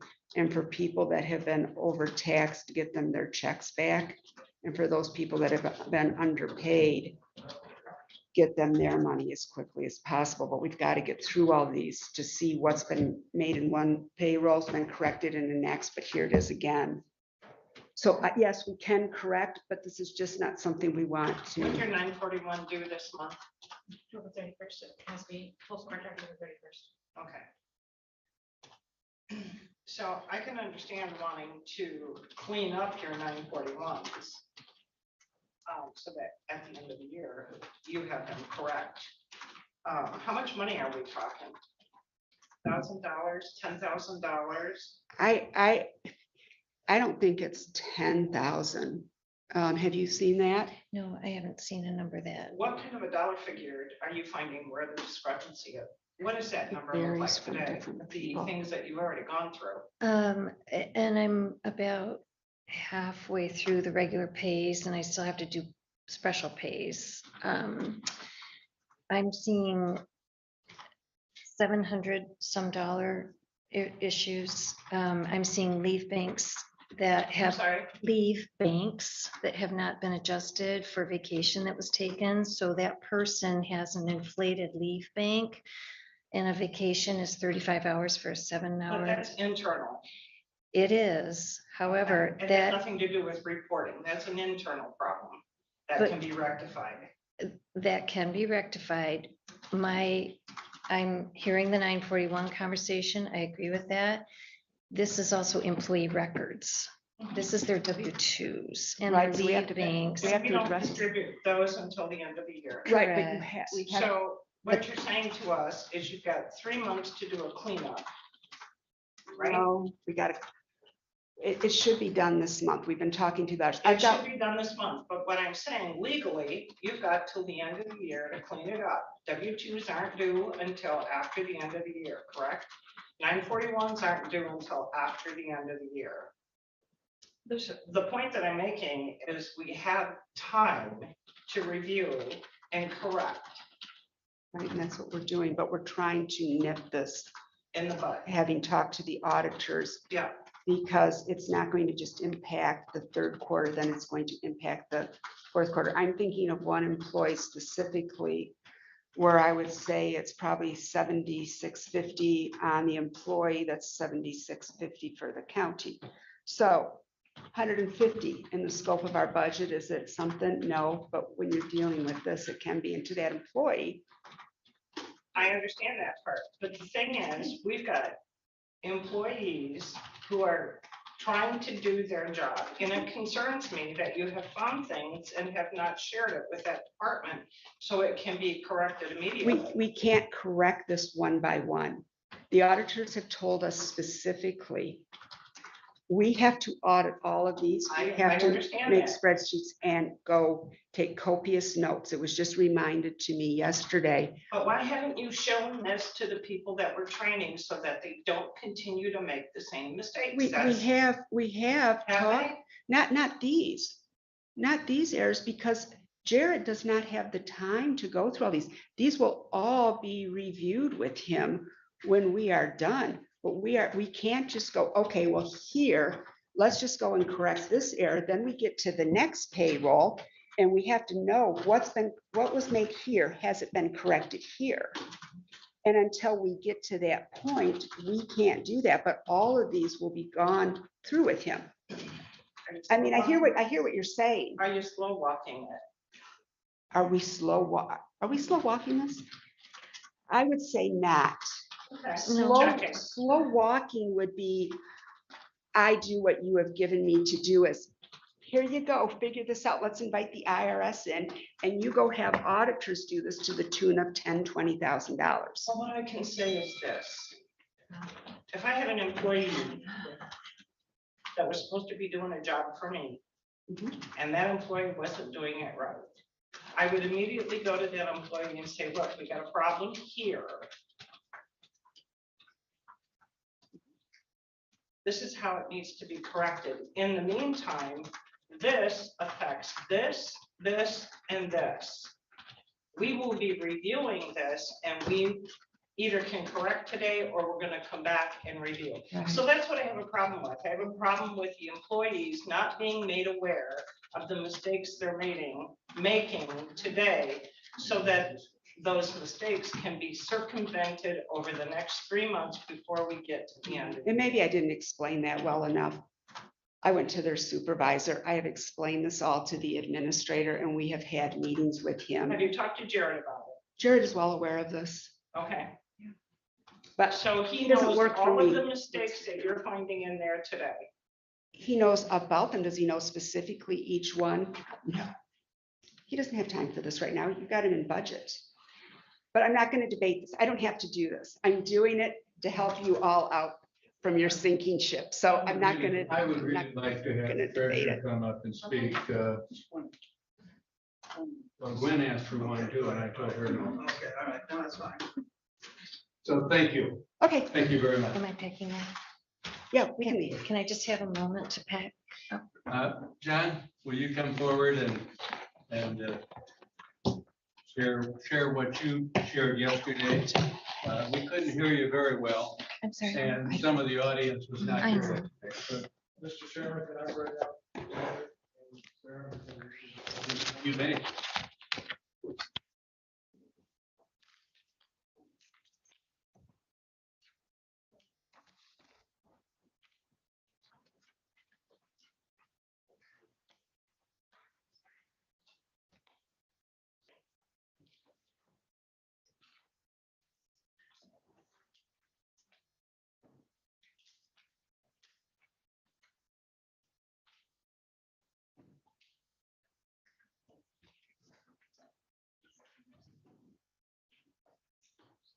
Welcome back from Cadillac, John. Brother. It was actually Detroit, beautiful Detroit. It was a good conference. Thank you. Well, I think you told us you saw snow in Cadillac, that's why we. Yes. I assume you're in Cadillac. Yeah, I didn't quite make it back. So I was happy to get reception at Cadillac and make the call. Small victories. So, Mr. Chairman, I understand that this was presented at the Finance Committee and most all of the other commissioners were here in the room to hear this. However, I have not, and neither has the public. So could you go through this page by page? Sure, I can do that. This proposal was a collaboration between my staff, the finance director, and the finance director's staff. And we didn't get input from the clerk. You did or you did not? Did not. I wasn't available. I met with Commissioner Wessel Thursday or Friday? Thursday. And didn't have an opportunity to meet with the clerk to discuss this. So outside of that, I tried to look at this from the bottom up, a systematic approach. First looking at the employees, what they needed, and what we kind of saw from the outside. I can go through this bullet by bullet and talk about the systems that I want to implement. Please do. Most of this was derived from working with Sarah. What we're trying to do is build awareness, appreciation, understanding, and communication while enhancing competencies of both accounts payable and payroll functions. We feel right now that there isn't a complete awareness of the scope of the work they're doing. They're doing a lot of data entry, but they're not seeing the downstream effects of their work. And so they're not seeing the ramifications of said work. The appreciation for the systems that we have. So there's an appreciation that needs to be developed and an awareness for the nuances of Leelanau County. It may be our internal policies, maybe internal politics, and nonetheless, building that awareness to help them navigate their day-to-day function. Understanding, again, that's a comprehensive training tool that we want to bring forward and do cross-training. I think this board brought it up, Patricia, say doing cross-training with my office, specifically with our task to coincide what they're doing in the accounting department so that they have a better understanding of the flow of our finances through the county building. Communication, that's going to be exercised in our team building, done on a weekly basis. Again, this is really focused on the staff, the finance director, and the administrator, looking at the results from the previous week's work. Enhanced competencies is naturally going to be the result of this training. I said they're going to have a better understanding. They're going to have the tools to know where to go, who to talk to, and when to talk to them.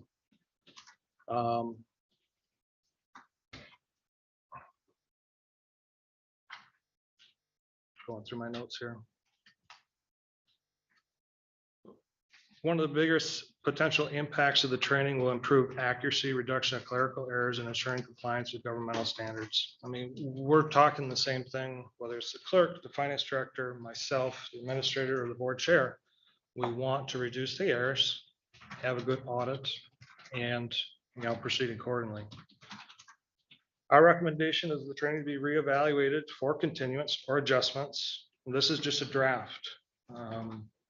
It proposes a systematic approach, but nonetheless, I wanted to have input from Jared and my staff to see how we can accommodate the needs that we're seeing in the finance department.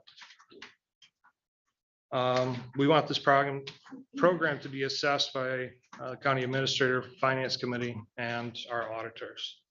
I think that'd be an objective party to assess the progress of training, to give metrics, to give us the opportunity to assess properly what we're doing. And John, would you go back to who do you want to assess? the county administrator, the finance committee, and Raymond Robson. Okay. Thank you. Sorry about that. Mhm. The financial impact is very limited. The proposed training, monitoring, and reviews will be empowering learning opportunities that will enhance staff capacity through increased financial knowledge and understanding. Thus, it will be implemented during current staff work hours, and overtime is not anticipated. Because this is going to be done within my staff's working hours and during the normal processes of the finance department, we don't see a need immediately to go into overtime to address the training needs. And again, this proposal came down because we understood that there was a potential proposal being presented by the clerk's office for the continuation of the transition. And truly, I just felt that the employees did not have an opportunity to speak and present what they needed. And from what I understood from the clerks, it was a top-down approach where I'm trying to do a bottom-up approach. So just fundamentally just a little bit different.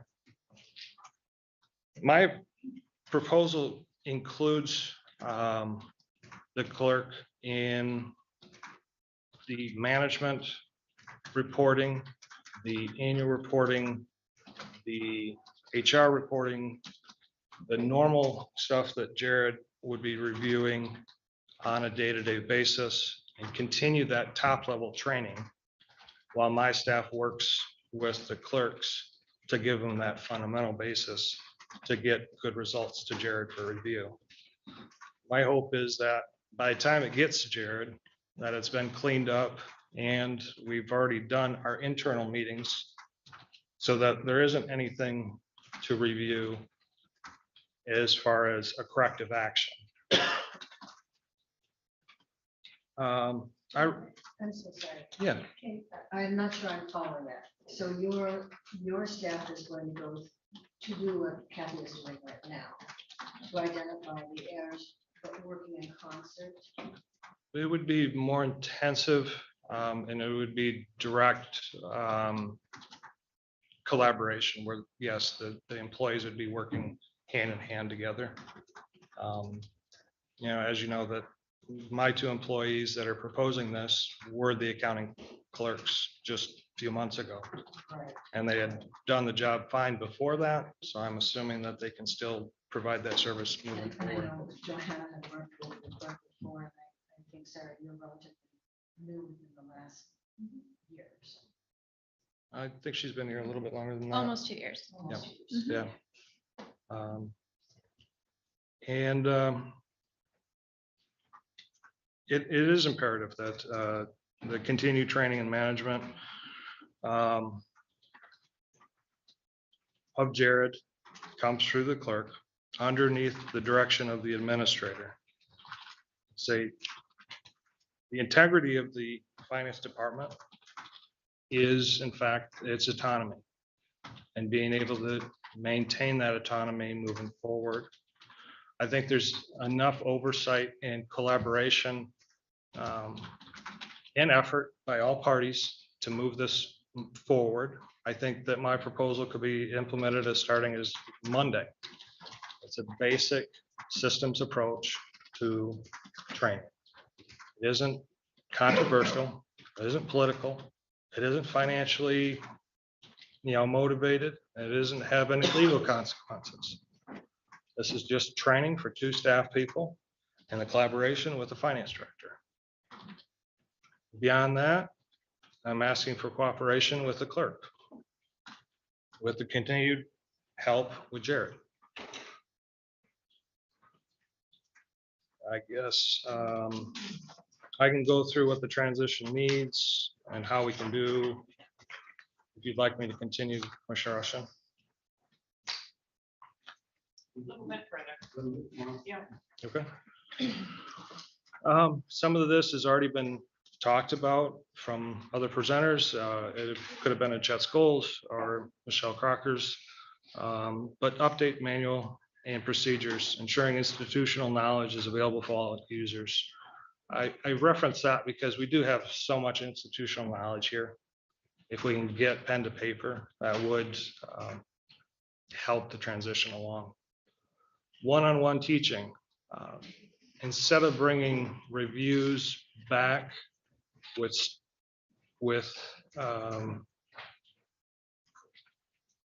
my staff, I'm hoping to be front and center during the data entry in the beginning so that we can identify some of these missteps before they get to be errors. So the oversight's going to start right at the data entry and start from scratch. Teamwork and collaboration, developing tools, resources, and confidence to ensure the transition is a success. I think we have a lot of team players, but we also have a lot of leaders. To get those leaders to work together is going to be imperative. Discuss and implement. It has been talked about. There's a stylized approach. 2 + 2 is 4. 3 + 1 is 4. What the finance director wants to implement and can implement under his authority and purview versus what's been done, finding that happy medium that we can still follow our processes and adopt maybe a new way of doing things that is just different outside of our scope. Discuss systems implementation review. Review implementation fidelity checks to ensure consistency of processes and procedures in addition to identifying gaps of areas needed for improvement. This is a basis of a continuous improvement cycle. Some of the educators probably recognize this. This is something that is used in the education field. I stole it from my wife, but I think it's applicable here. How we can do this is collaboration, communication, workshop meetings to identify opportunities and weaknesses in processes and procedures. Monitoring and implementation, identifying opportunities for growth in processes, watching processes and checking for confirmation of systems implementation. That's the biggest thing that we see right now is there may be systems in place, but that they're not being implemented correctly. And that is just informational gaps or bad procedure gaps. So just readdressing each one of those as they come up. Building a system schedule. Say it's imperative as the clerk is presented for timing of these reports to get handled. And building that in so that all players from the finance director to the account clerks know when this stuff is going to be coming up and having a working calendar that they can anticipate. Building an understanding, review, explanation of how, what, and why things work.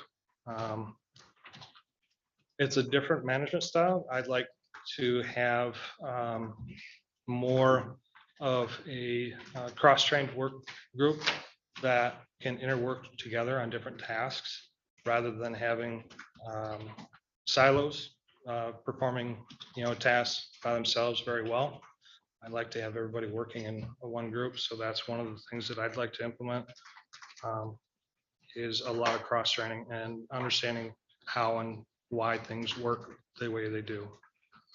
Routine reviews, workshop meetings to identify and realize what errors have happened, develop the correction action plan, suggest it for the finance director's approval and monitors scheduled to ensure errors are improved. Again, this puts the onus back on the administrator and finance director to get weekly reports on our findings and proposed corrective action to be submitted for review. Empower the staff, that's pretty self-explanatory. Establish clear guidelines for Fridays versus claims. That's pretty explanatory. There's just some nuances there that are hard to put down on paper. You just have to go through them maybe once or twice to learn that, and that's just kind of an oral training. Help understanding the funds. We have lots of funds, lots of moving parts. We report things uniquely on certain funds, and just getting an understanding of how things have been done in the past so that all the parties are on the same page. And then lastly, professional learning and growth. Continuing education is always a strong fallback in addition to this training. The diagrams are what we proposed, what the task should look like. And I don't know if you want to speak to the diagrams a little bit more. Sure. So basically with payroll, one of the biggest things is watching the two new staff actually do it and helping them with the little tricks that we've learned over the past on better ways to do it. Sitting with them while they're coding to see if they are understanding what the actually timesheets are. Going through the time edit with them and showing them what they actually need to look for. I don't think anyone's actually gone through it thoroughly with them on, the errors that keep happening on, here's a trick on how to catch these errors. So sitting with them and explaining that to them is going to help them a lot. And also during that time, we've only done a certain way just because that's how we were taught. There are other ways to do it. Ways that might help Ziwa or Chris do things is different than how we did it. But by watching their process, we can help make a process work better for them. Basically with AP, just while entering, making sure that if they have any questions on the invoices, checking them for taxes and making sure it's an actual invoice and not a purchase order, and knowing the difference on Fridays versus claims and due dates and stuff, sitting with them, going through the time edit before Jared gets it to check it with consistency of how things have been done in the past. So basically helping them get to the point where it goes to Jared and he's just looking for the important stuff on it and not consistency, and making sure that it's done how it was in the past, I guess. And again, stressing the point that this is just training. This is not, an insertion or, us usurping the finance director's authority. This is a attempt to get everybody at the table and move forward. I don't know, Jared, if you want to speak to this, because I know that you had some input. Oh, sure. I mean, what I really like about this is having my staff being trained. That will open me up to actually be able to do the finance director responsibilities. A lot of what I look at right now is a lot of the data entry stuff because, well, they're new. And that's what we need right now. I have to go through every kind of line right now. And I do think as a finance director, you should be looking at stuff at a higher level, not every single line. You want to look at the financials overall instead of little dollar amounts here and there and see what makes sense with the financials. So I believe getting my staff trained is the biggest thing right now for us. I like this plan because it brings in the people who were doing it. They were doing it, like you said, a few months ago.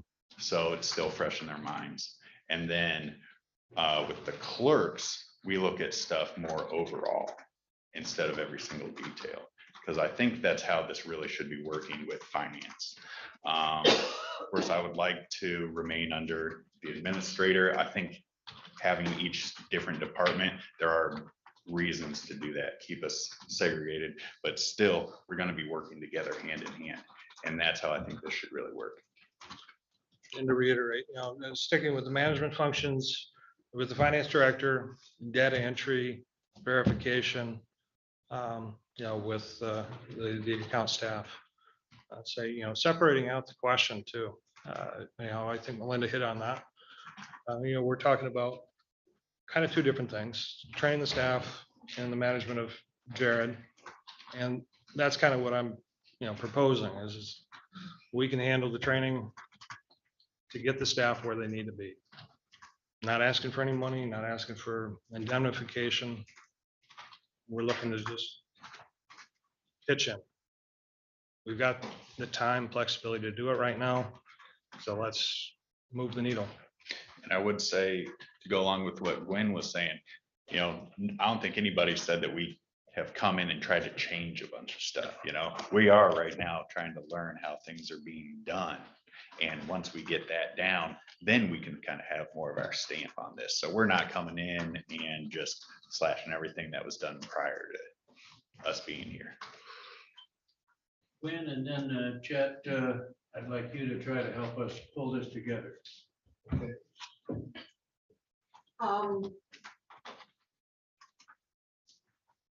Thank you for your work on this. Again, anytime someone is trained, I think you need a unified source. I suggest, and I'm sure the clerk would be working on a plan to get your employees trained well. That would just be part of what would happen.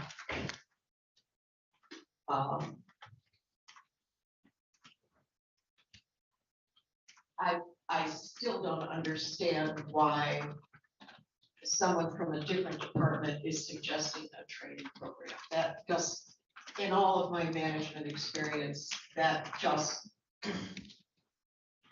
is incomprehensible to me. The people who did the work can lay out an effective training program. I think we've identified. Excuse me, I'm talking. And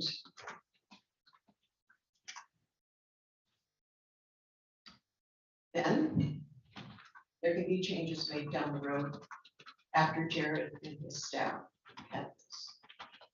So thank you for your input. I'm conscious of the fact that we have a motion on the floor, but I do want Chet to, you started this, and then we tried Michelle and the treasurer and Jared, so. Well, let me try to find some common ground. There's been some positive comments here. First of all, when you look at my mail that's dated October 18th, everything in here you have heard from me prior time. I just put my probation. So the goals and benchmarks I presented for last couple of weeks. John first informed us, maybe putting together a proposal, I believe it was Friday, then you already tried. So obviously we did not get a chance to even talk about this. And then I believe you sent your proposal to Ty and I late Monday afternoon. Yes. I mean, yesterday. Yep. And so we haven't had a chance to, but based on what you, and let's just take all the politics out of it. Based with you're proposing, I think you agree everything in my memo, right? With the goals, I'm talking about the goals and the benchmarks, right? I believe so. And Michelle also agrees with it, so there's common ground. You're offering training, you're saying you would like to work with the clerk on this Yes, by reading your proposal. correct. So I think there is common ground. Once again, I think whether it's you, Michelle, Sarah, Jen, we all want Jared to be successful. You know, if you look at the past year, it's just a series of very unique, unfortunate incidents. And if we look back and wrote everything down and said this could happen next year, no one would believe it. I mean, we went through the process, hired a finance director. I did not assume that person was going to resign in April. That created a difficult situation. I thought I had a temporary outside person coming in that could do finance. This person verbally agreed to it, and then at the last minute changed her mind. I asked Darcy to come in very difficult circumstances, trying to do the best she could to keep the ship afloat, while also trying to learn HR. So thank you for your efforts. I certainly did not expect Sarah or Johanna to leave. And they have a good opportunity. I mean, I'm glad for you, Sarah, that you got to move up and use your skills. And it's a pay advancement, and Johanna also. I think we both really tried to make this work while you were in the finance department. So thank you for your efforts. We brought in 2 brand new people that we hired in July. So John was patient enough to have Johanna stay with us for a couple of weeks. And in theory, when she got the job, and John, you were without a treasurer PRE for several months. Several months. How long? Several months. Several months. So I know you're getting pressure that, hey, I really need Johanna in my office. And so that was a unique situation. The whole thing has been very unfortunate from the beginning. You know, certainly when we posted the job and we interviewed, we hired our first finance director, we thought that it solved it, but that did not work out. I won't go into that now. So it's just been a series of unfortunate incidents going forward. But I think there's common ground out here. You have a new administrator coming on, you have a clerk, you have a finance director, and you have a treasurer that are basically saying the same thing. Seems like you're all kind of saying the same thing. Everyone wants training. Jared, you have been very open. You want the training, and you told me that from the beginning. You want to work with the clerk. You want to work with John. You want to work with Sarah. You want to work with Jen. I mean, I've never heard anything from you saying that you don't appreciate their efforts. Right. So how can we find common ground? I see the difference is the clerk's involvement, and it's strictly up to her as conditions on it. And as she stated here, she's not willing to compromise on those conditions. And I think we all agree we need to make a decision and go forward. But in a perfect world, it'd be great if everyone could work together. And like I said, I think we all have the same goal. And I think all of you have the same goal. We want Jared to be successful. We want the 2 conferences to be successful. We thank Sarah and Johanna for their efforts when they were in the county office. And through the transition, we certainly understand how you shows that you did. And we just have to go forward. And I see the issue here is whether the clerk has made clear in writing and here that if she will to be involved, these are her conditions, and you as a board need to make a decision on how you should go forward. I would say that, and then Patricia, I would say that the not working with a treasurer is not one of Michelle's conditions. I think we heard that she too believes that it takes a team. So I didn't hear Michelle, I didn't hear the clerk say she wouldn't work with the treasurer. Obviously, we sat here 2 weeks ago and everybody in this room said, you know, you gotta work together to make this work. Tricia? No, and thank you, John, for your proposal. I just wanted to just clarify some things, you know, The clerk was asked to give a proposal of what she would require to provide fundamental training and to work with the two staff. She wasn't asked to provide a detailed plan of exactly what that would look like in terms of training itself. And you on your own volunteered to come Correct. forward and do that. Not having been asked, but volunteered. And that was generous on your part. This is, the thing that gets me, John, I have to say is you presented this to the board chair. You presented it to the county administrator. You did not talk to the clerk. For the second time, a major decision was being recommended without talking to the clerk, who has had the responsibility in the past. She wasn't talked to when it was taken away. And now when we're talking about how to train what she's been doing for all these years, once again, there was no discussion with the clerk. And I understand you were busy and it came up at the last minute. But I just find that problematic, and I'll call you in a sec. Also, the amount of time, I think this is going to be an incredible amount of time to do this right, because all the things that you've cited are the very same things that I've heard from our clerk too. I know she wants to sit with people and have her staff sit with people and see how the process is done, see what they're doing, and help correct it. She's not looking at creating a new process and system. There is a bit of a new system that you're proposing. It's one that you obviously think will flow better. I'm not commenting on that pro or con. I just have to point out that there is a change. There's a difference. Quite a change. So, and it's obviously something that even Jared isn't totally aware of or buy into, but it's, again, we're being presented something that isn't in unity. And yet we're asking now that we're saying we all need to work together, but we're not working together. That's correct. Even in the development of this proposal. Now, the clerk hasn't had a chance to come together and put a plan together. And I doubt she would be excluding you. So anyway, let you make your statement. Can I just say one thing, just so for the record? As soon as John told me that he may have a plan, I did know, I respect the clerk, I did notify her. And when John gave me and Mr. Russell the plan, I did share it with the clerk. So And that was when?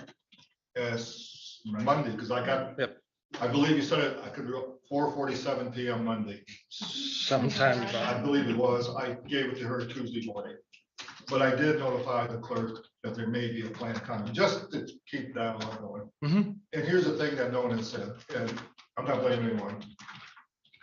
The clerk's office and the treasurer's office has a history of not working together well. That was a fact before I got here. It's been a fact the whole 10 years I've been here. And somehow that has to stop for the sake of everyone.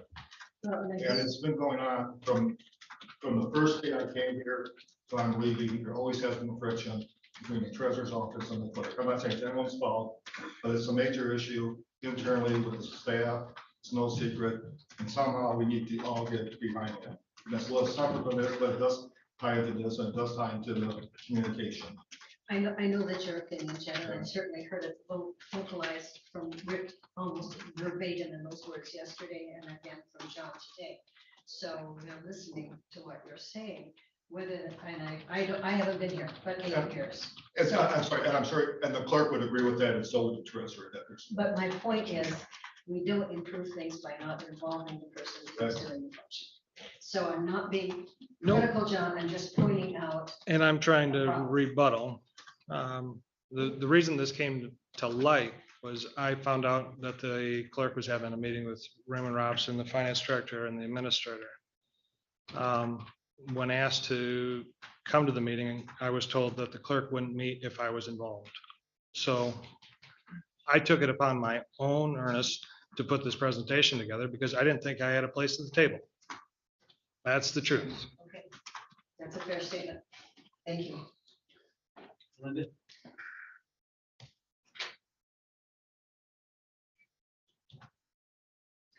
We have a very detailed plan in front of us. We have a sincere plan. We have trained employees that have stepped up to help with this situation. And the key is training. So our clerk's plan is demands, and she did have time to put together a plan for us, and there is no plan.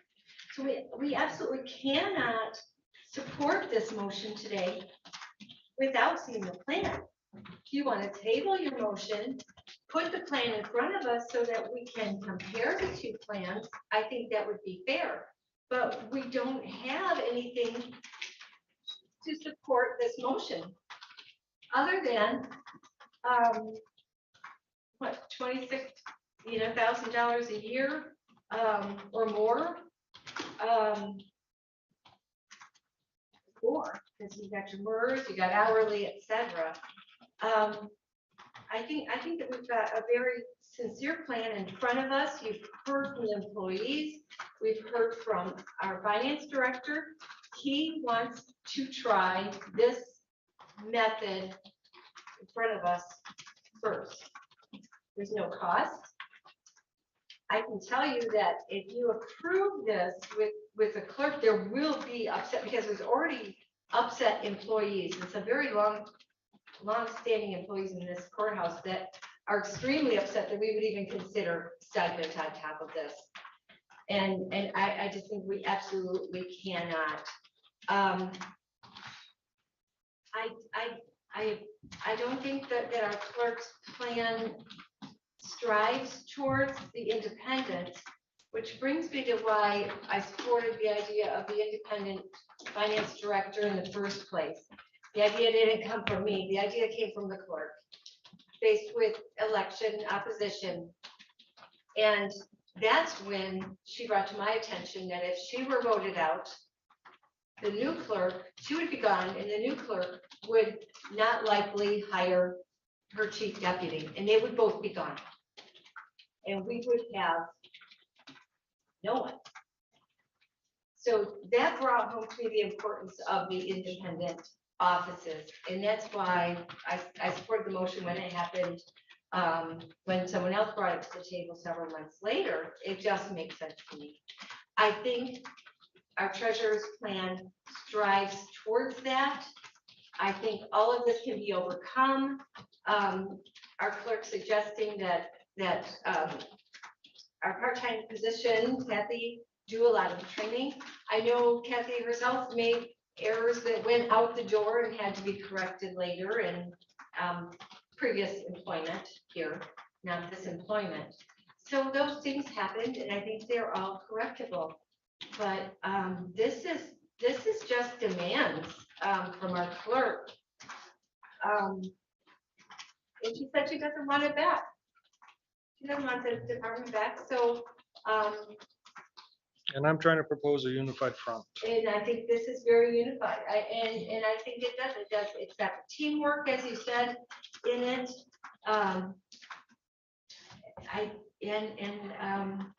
Isn't going to cost our taxpayers even more money. And it goes back to something said, if you really wanted to or needed to spend the money, there are other ways to spend it besides on county employees that would have spent our employees here in the county. When, raise your hand and then my hand's up. I guess I need to reiterate that there was no plan asked for of the clerk.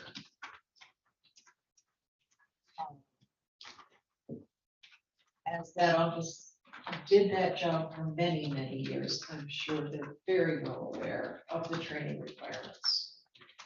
I also want to say it is not our job to micromanage how a department trains their people to do a job. We cannot possibly know. It's not our job to micromanage day-to-day training of the clerks.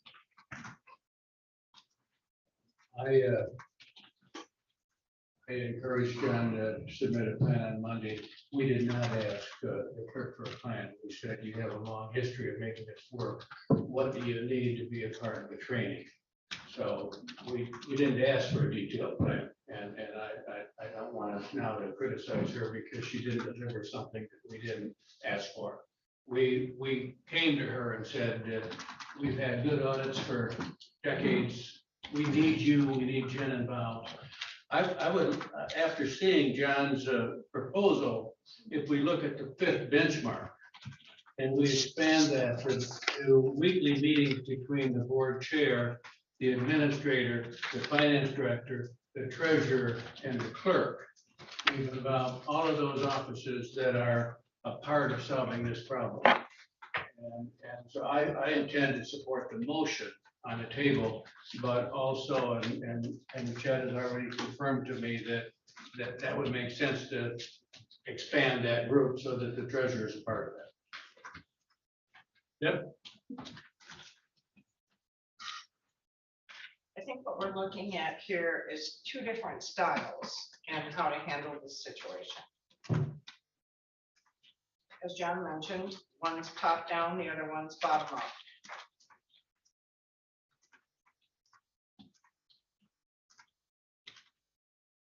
When I look at the structure that we put in place, we have the administrator, director of finance, and his people that he's hired in his department.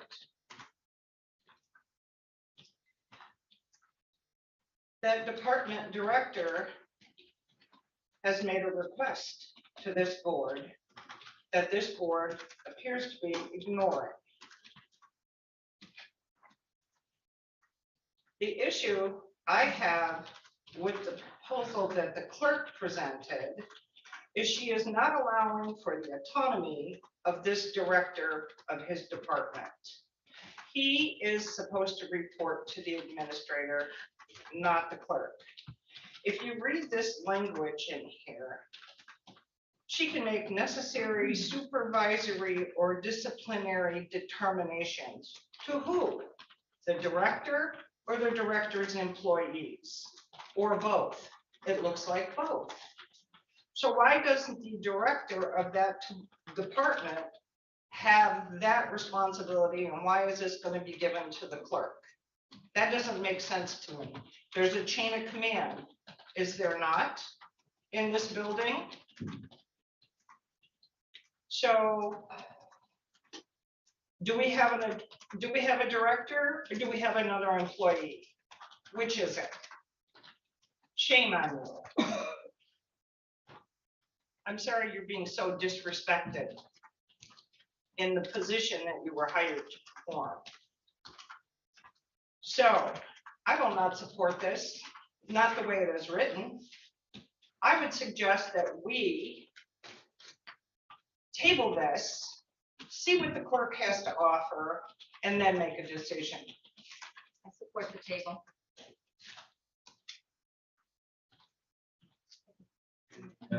Any discussion on tabling? I don't think it's appropriate. I don't think you had discussion on a table. No discussion. I believe there's no discussion on the table. Mayor, so let us vote. Would you make that a roll call vote, please, on the motion to table?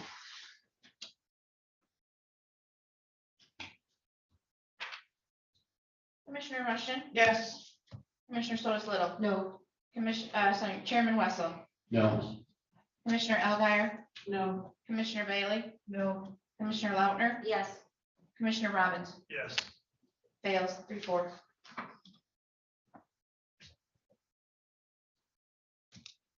Is there any further discussion on the motion on the table, or on the floor?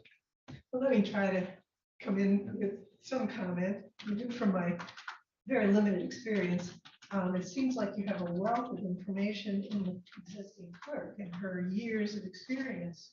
And you're almost suggesting maybe we should try this without her, and then if that doesn't work, reevaluate? Okay, No, what I was saying was having a training and also like kind of a duel Okay. with them specifically with the new accounting clerks and me with the clerk's office. Okay. My proposal. And when I vote yes on this, I'm assuming that we have a finance team and that John's involved. And that the clerk is honest, and she says she doesn't want finance back, she wants finance to work. And that's what I'm voting on. Any other comments? Yes. And where does the administrator fit into this? When he was given the authority over this department, now this authority is being transferred from the administrator to the clerk. So where does the administrator come in on this?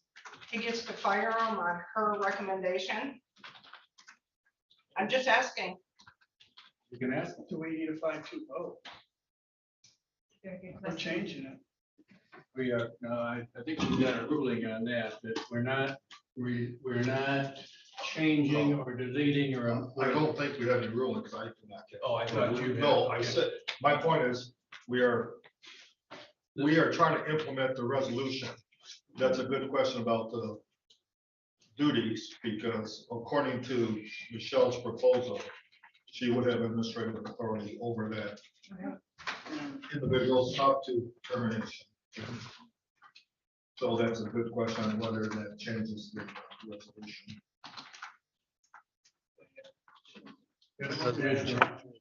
You can debate how that. Yeah, I mean, I didn't say earlier, this does fall underneath your umbrella, Mr. Janik. And if you remember during our interviews with Deb Allen, who we just 7-0 approved, she said she's ready to tackle it. She wants to correct it herself. Maybe she has plans too. She wants to address the problem we're having between HR and finance and the clerk's office. Wouldn't it be nice if we continued training until she got here? That's all we're talking about is the training. I'm proposing. What I see here is we're all agreeing, it's just a matter of who gets to own the sandbox.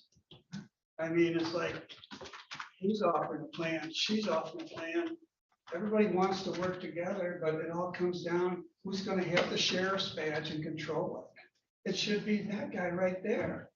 He's in charge of it, not John, not Michelle, but our administrator. It's his department. Well, the answer Commissioner Rushman's saying, and I'm not going to speak on behalf of the clerk, but just put in writing and made very clear to me that the first bullet point, she wants administrative authority over the staff. Why? And I'm thinking, I mean, I'm not speaking, this isn't her document. I think she's. check the legal, because it's under you. This would transfer that duty on a temporary basis. You need to find 2 votes to reconsider. To reconsider it? Yeah, this happened before. I'd like to take a break and consult on this issue. We'll take a 10-minute break. To reconsider. Why would you stay here? Yeah, basically. And pass the resolution. Please,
please unmute?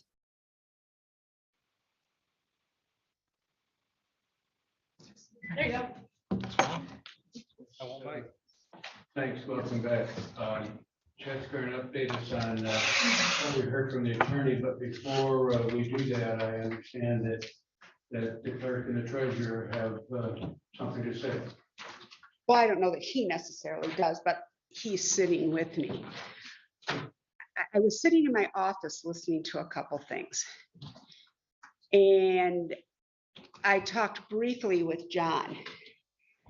There has only been one meeting, and that was back in June that we had in this building where I said I would not speak if John were present. I want to make this very clear. And we met with Commissioner Lautner and Wessel, and the administrator was in there. And I was very direct that I was not going to speak with you. I minced no words about that. But now I'm hearing that John is being led to believe that we had a meeting with the auditors and it was at my request he was not there. That's not true. Well, I have to counter that because we did with Mr. Peacock. I asked if John could be part of it and you said that you confirmed him not be there. I do not recall that. And So that we'll was just have last to week. agree And to that was disagree. last week. Because John asked us, or the auditor asked us specifically, where was the HR director and where was the finance director? And they were not included because you were dealing with the clerk at this time, and I'm not. You have a different recollection than I do. Jen was also present. And the auditor stated, well, this is just putting more bricks in the wall. Second of all, I want to clear this up. Do historically the clerk and the treasurer's offices have their disagreements? Of course they do. The sheriff has his disagreements with people. I mean, I don't know what we would disagree with about the register of deeds. They're even still here, but I suppose we could on something. But I think this is being, do we have disagreements? Absolutely. Is it open warfare? No. Have we had struggles this year? Absolutely. But I'm not going to be painted in this light. I think it's wrong. But if the walls have been built and people are doing end arounds, this is not going to work. I did not, I'm going to say this again. I did not create this mess. It was taken from my office at the 1st of January. You had a great finance director. She left. We've heard it from more than one person, and Chet has assured me and Jared has assured me that they have not been told not to talk to me. Now, people may change their stories today, and that's just life. But we have it from at least 2 people for sure that they were told not to ask us any questions after April 23rd or 24th. I don't remember what the date is. That would explain why there have been no questions. There should not be a payroll process by new staff members that they're not going to have any questions. So I want to clear that up because my recollection is very different here. I don't know what Jen's recollection is, if she was even in that meeting. Because my notes aren't with me as to who was present. I just want that cleared up. But if there are end arounds going on, this is not going to work. I didn't create it. I'm willing to step in and help. I was not asked to do a plan. I was asked, what would it take for you to assist us to get people up to speed where they need to be? Also, Commissioner Lautner's commented numerous times that this was my idea to take it away from me. Again, not true. What I said to her is, I have an opponent, and if I lose, to protect my staff, would you consider changing it to put it under the administrator? That's a viable option. Key words, if I lose. I also said it to the administrator. If I lose. I didn't lose. But I was trying to take care of the county finances. So that was not my endorsement in any way, shape, or form of what occurred. I didn't say that as an endorsement. So I wanted to make it clear that the idea Yes. of the potential train wreck was brought to my attention. Right. But when people leave office and you have succession plans in place, which we did have it in place, and it was working very, very well. So that's all I got to say. I just wanted to clear that up. Just echoing, I mean, I presented this not knowing what the clerk's intentions were or what was going to be presented, I wanted to come to the table to be an active participant. I felt that the ramifications are going to affect my office. And I wanted to have input. So that's why I'm here at the table with Michelle. It's just like you look at his plan. We were just talking about, I didn't bring it in, it's in my desk. This here, this AP page, this is 101. This is training 101. This is exactly how this staff was trained in my office, except with multiple layers of checks and balances. I didn't look at the payroll one, but I know it's exactly what I have in all my notes in the office. I was not asked to make a plan like this, hence I didn't. Thank you. That's okay. I just wanted to clear that up. I gotta go. We did talk to the attorney. And Chet's gonna review that, but before he goes, I'm well aware that there are a tremendous number of staff that are concerned about this. I'm well aware of that. And I think it's very nice and very good that some of them are here today to speak. I've been on this board for the last 13 months when this has consumed every single minute of our thinking time. I haven't had a good night's sleep in a month. This is a temporary plan that the administrator, without our approval, can take back at any time if it's not working toward our goal. And what does not take away from the resolution that this board passed. We're going to have an independent finance department. We're going to have an independent finance department that's successful. But we need the treasurer's office and the clerk's office to be a part of getting that ready. And I don't see another out, and that's why I'm supporting it. Okay, a couple points. First of all, I have the deepest respect for the clerk. I enjoyed working with her for the last almost 11 years. It's been a great partnership. Even through this past year and a half, we have tried to maintain our partnership and our friendship, and I think we have. But it's true, I did not ask her to come up with a plan. I asked her in what conditions would she be willing to help us out. I was not aware that John was going to come up with a plan until literally this week, well, Friday, but I got it this week, so I just want to say that she was never asked to come up with a plan. And she's been very busy, but out of respect, I want to put this on record. There was a meeting last Wednesday at 2 o'clock with Mr. Peacock. The suggestion of our chairman, I asked if it was okay if we invite the treasurer and the HR director to the meeting. And the clerk said no. It was just, she referred to us. So I'm sure she doesn't remember that, but I just want to say that did happen. I did offer the opportunity to have John and Darcy at that meeting. And for valid reasons, the clerk just wanted it to be between the auditor, Jeff, and Michelle and I. And meetings took place without me while I was on vacation. I'll venture a little bit. I spent a week with my granddaughter and I was on the phone almost every day talking about this. Staff are calling me, board members are calling me, Michelle's calling me, I'm talking to Jen. This has to end. When I can't even go away for a week, but I'll be on the phone every single day with staff because we're in crisis mode, I'm being told. That's not good for anyone. I've seen the accounting staff, current and former, in tears. That's not good. I've seen our own staff, our names, in tears. It just has to stop. You've lost sleep. I've lost a lot of sleep. This is not the way I want to leave this county. We need to have this done before the new administrator comes on board. So everyone's on the same page. In terms of our discussion with Bonnie Toski, Cole Stoker and Toski, fortunately, she was in her office when we called. She said, and this is her, and help me out if I'm missing anything. The resolution that was passed in 2021 is still in place. The plan is, and will continue to be, to have an independent office of finance and HR report to the administrator. So that's not changing in the resolution. If it is switched on a temporary basis to a different office, that's part of the implementation of the plan, as long as it's temporary. It would not require a reconsideration of the motion because the resolution is still in place.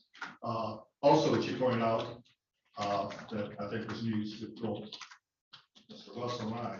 because the resolution is in place and then the administrator has ultimate authority, the administrator, whether it's me or Deb or whoever, has authority at any time to rescind this agreement if it's approved with the clerk's office.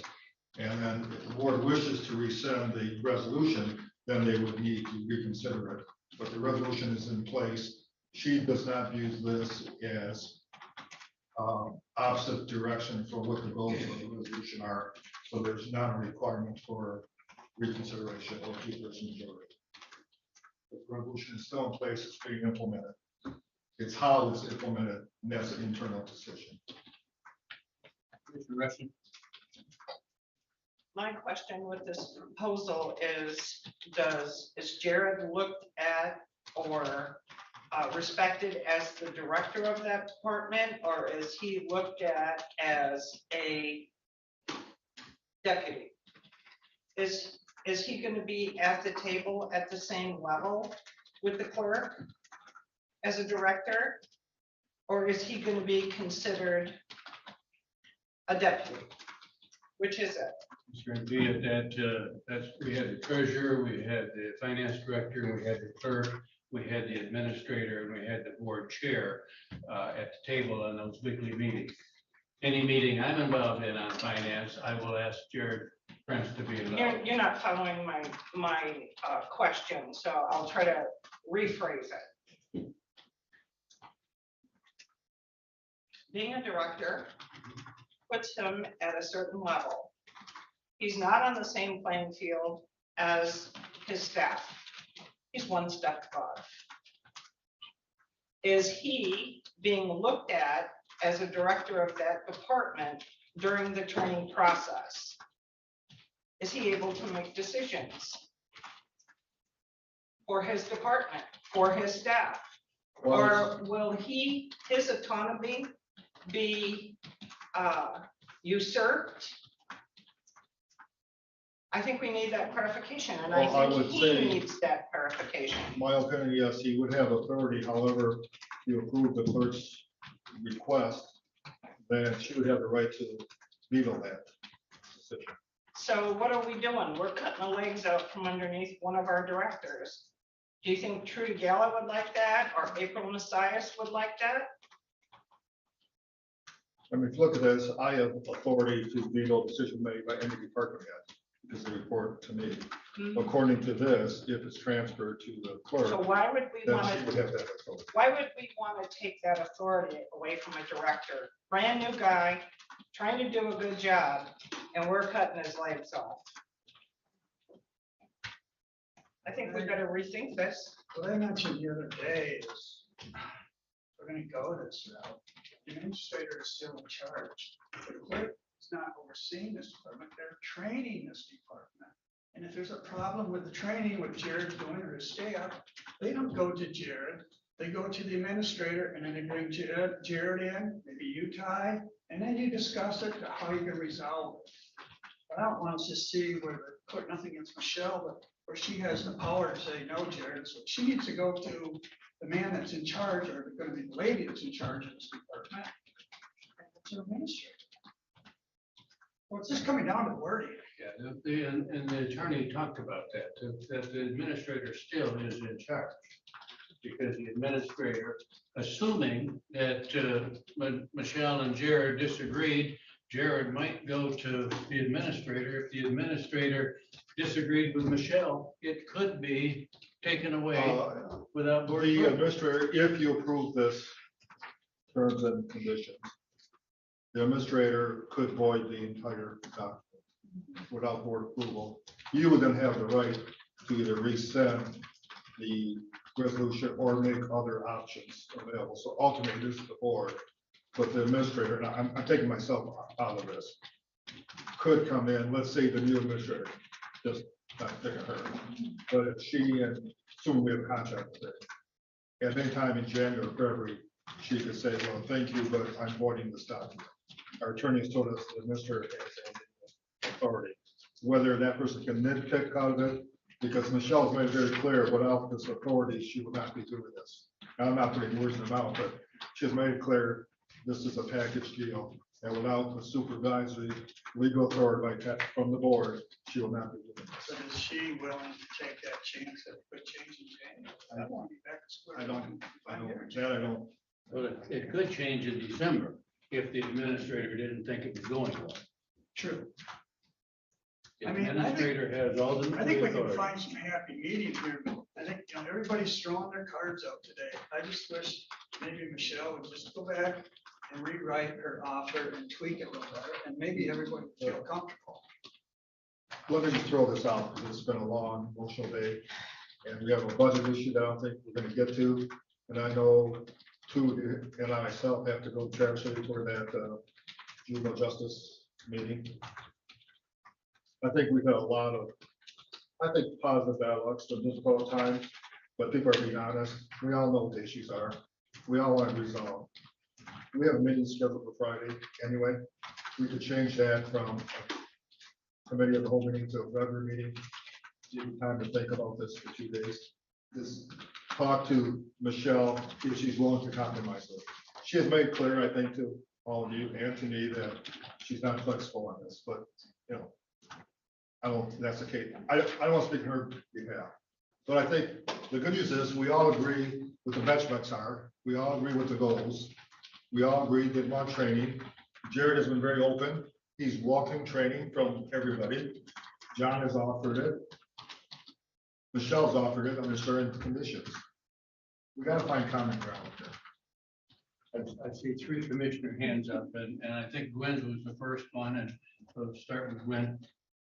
Back in May of 2021, 3 of us did not at all agree with the decision, but a vote was taken. And it was passed. I sure don't understand why we can't do that today.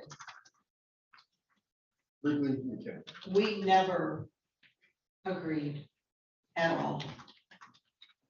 There was never any suggestion that we would all go back to the table and talk about it some more. Y'all just passed it. Period. Despite. I don't understand. Patricia why and then we Deb. didn't wait. I'm sorry, are you done? Yes. Patricia? Okay, I think a lot of assumptions are being made in terms of why the clerk is asking for authority. I think it's basically she just wants, and undercutting Jared. We're not undercutting Jared. This is about the training, the practices, the policies that have been in place and understanding them well enough so that Jared and the staff that he will be supervising, he didn't hire, but he will be supervising, they were hired before he came, that he will be in a position to make changes that make sense. Now, I understand with John, he was left out of the process, which is why he was scrambling to submit something. And in hearing the discussion and during the break with John and with Michelle, they are very willing to make sure that the training works in tandem together. And I think that's an important point. There isn't a battle here between them. They're, as you heard the clerk say, and John agreed, that they have had their periods of disagreement and past clerks and treasurers have. It's not the way it's maybe being perceived by some people. It isn't a battle. So I think that this is a good plan to move forward. I don't think that our clerk has any intention of assuming responsibility beyond the training and getting the knowledge base in that they're missing right now, and that includes Jared, but not to override any other responsibilities he has. That's not what she's focusing on. She doesn't want it. She'd like to do this as quickly as possible. John will involve. I think it's a win-win combination, but you can't train people if you don't have authority to say, this is what you do. You can't have them saying no, which happens sometimes. So I think that this makes ultimate sense. The administrator can nullify it if he sees it's going south. I don't see where the problem is here, and I would like us to vote on this today. Yep. Chet, you talked about an end date, March. I don't see an end date on this. I see an open. I said a review day of March for two reasons. One, I will not be here. Two, there's a different board of commissioners and they, as of January 1st, they will have the authority to pick an end date. I picked March because by that time, the new administrator will hopefully be here for a couple months. And the new board at least will be up to date on what the situation is. And I guess my other question is, why is it necessary that supervisory and disciplinary determinations are put in the hands of the clerk? Why do you think that's important? You have to talk to the clerk. That's her request, not mine. So she's usurping your powers. She's saying without that authority, she will not do this. And I'm not putting words in her mouth. I think she's made that clear. And she's made it very clear that she needs that authority. We involve the training. Without it, she said she will not accept it. So how do you feel as administrator? I have to ask Deb the same thing, delegating that authority, it's under your umbrella. It's a struggle. We did agree she would not have right to terminate employees. I don't know if there's flexibility with her on this topic. The two controversial issues, in my opinion, are the stipends and this authority. I just found out 5 minutes ago, Mr. Russell and I both found out that anytime the administrator can void this entire agreement, then the board could take action to counter that. But the administrator would have, under the resolution passed. I'm concerned about, same thing as Mark's brought up. She wants legal, I mean, I may put her new minister in a position where she could be sued because of what we do today. And I'm not a legal expert, but I want to say that under Michigan law, all elected officials are guaranteed legal representation. The way the process works, and it doesn't matter if it's the clerk, treasurer, register of deeds, sheriff. If they are sued, they have to, first of all, request legal assistance from the prosecutor. The prosecutor has the right to say yes or no. Then that elected official has the right to come to the board and ask for legal representation from outside firm. The board can say yes or no. However, if the board says no, the elected official has the right to go to court and demand that the county pay for that legal I representation. understand that. Yeah, so I'm sorry. Your position's not elected, so I'm trying to. What's that? I'm trying to protect your position. Oh, no, I'm talking about why the clerk, I mean, I I'm know, talking I about understand this. that. Oh, I'm more worried yes. about protecting, not so much Gerald, more like Deb Yeah. Allen. I don't want her to walk into a can of worms. I believe the administrator is covered on the same guidelines because there's a contract in place, so they are representative of the county. And to take discipline action against the accounting clerks, they are union members, so there's a legal process with the union. For example, if I would take action against any department head, I have that authority. For me to take action against one of the staff, there's a legal process with the union, which we have used in the past. So it's not just discriminatory, but once again, the clerk is not here, but she has informed me already that she is insistent of having this authority. Give me one more question. All right, you're in charge of department heads. And an elected official be in charge of department head, supervising them. With the authority from the board, yes. And the delegation of the administrator. Yeah, that would have to work, yes, but yes. There's no standards against it. Each elected official has mandatory duties. Can they go beyond those mandatory duties? Yes. The administrator suggested that we had a long day and maybe we want to table this until Friday. So I leaned over to him and I said, you suppose if we tabled it till Friday, we might have John, Michelle, and Jared at the table saying, we want this to happen and we can work together. We know we can do it. We know where each person stands. We know we've got upset staff. We know we got staff that are concerned. I still believe that I believe the treasurer this morning when he said, Ty, I want to make this work. Michelle said the exact same thing to me, and Jared said the exact same thing to me. So one idea is we table it and we have the three of them here at 9 o'clock on Friday morning when we meet. And we give it one last shot. And I know we can do it, and I know how I felt last year when it was done to me.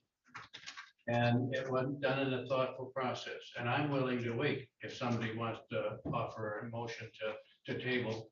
I think I did that once, But so that I'll was make that defeated, motion you didn't? again. Make a motion, we table this until Friday, 9 a.m. It's moved and seconded. Would you have a roll call vote, please? Which person made the motion, Rushton or Robbins? I did. And who seconded?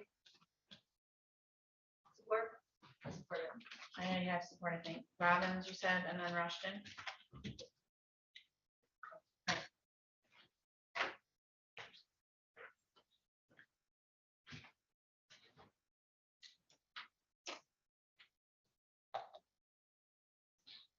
Commissioner Robbins, Yes. Commissioner Rushton, Yes. Commissioner Sotis Little. No. Commissioner Wessel, Yes. Commissioner Elguyer, No. Commissioner Bailey, No. Commissioner Lautner. Yes. Passes 4-3. I would charge your administrator to see if he can have that happen by Friday. And I would also invite in public comment, if any staff wanted to speak to us again on Friday, we will listen. I'd entertain a motion to adjourn. So moved. Second. We're adjourned. Three of you could stay so we can change that meeting from.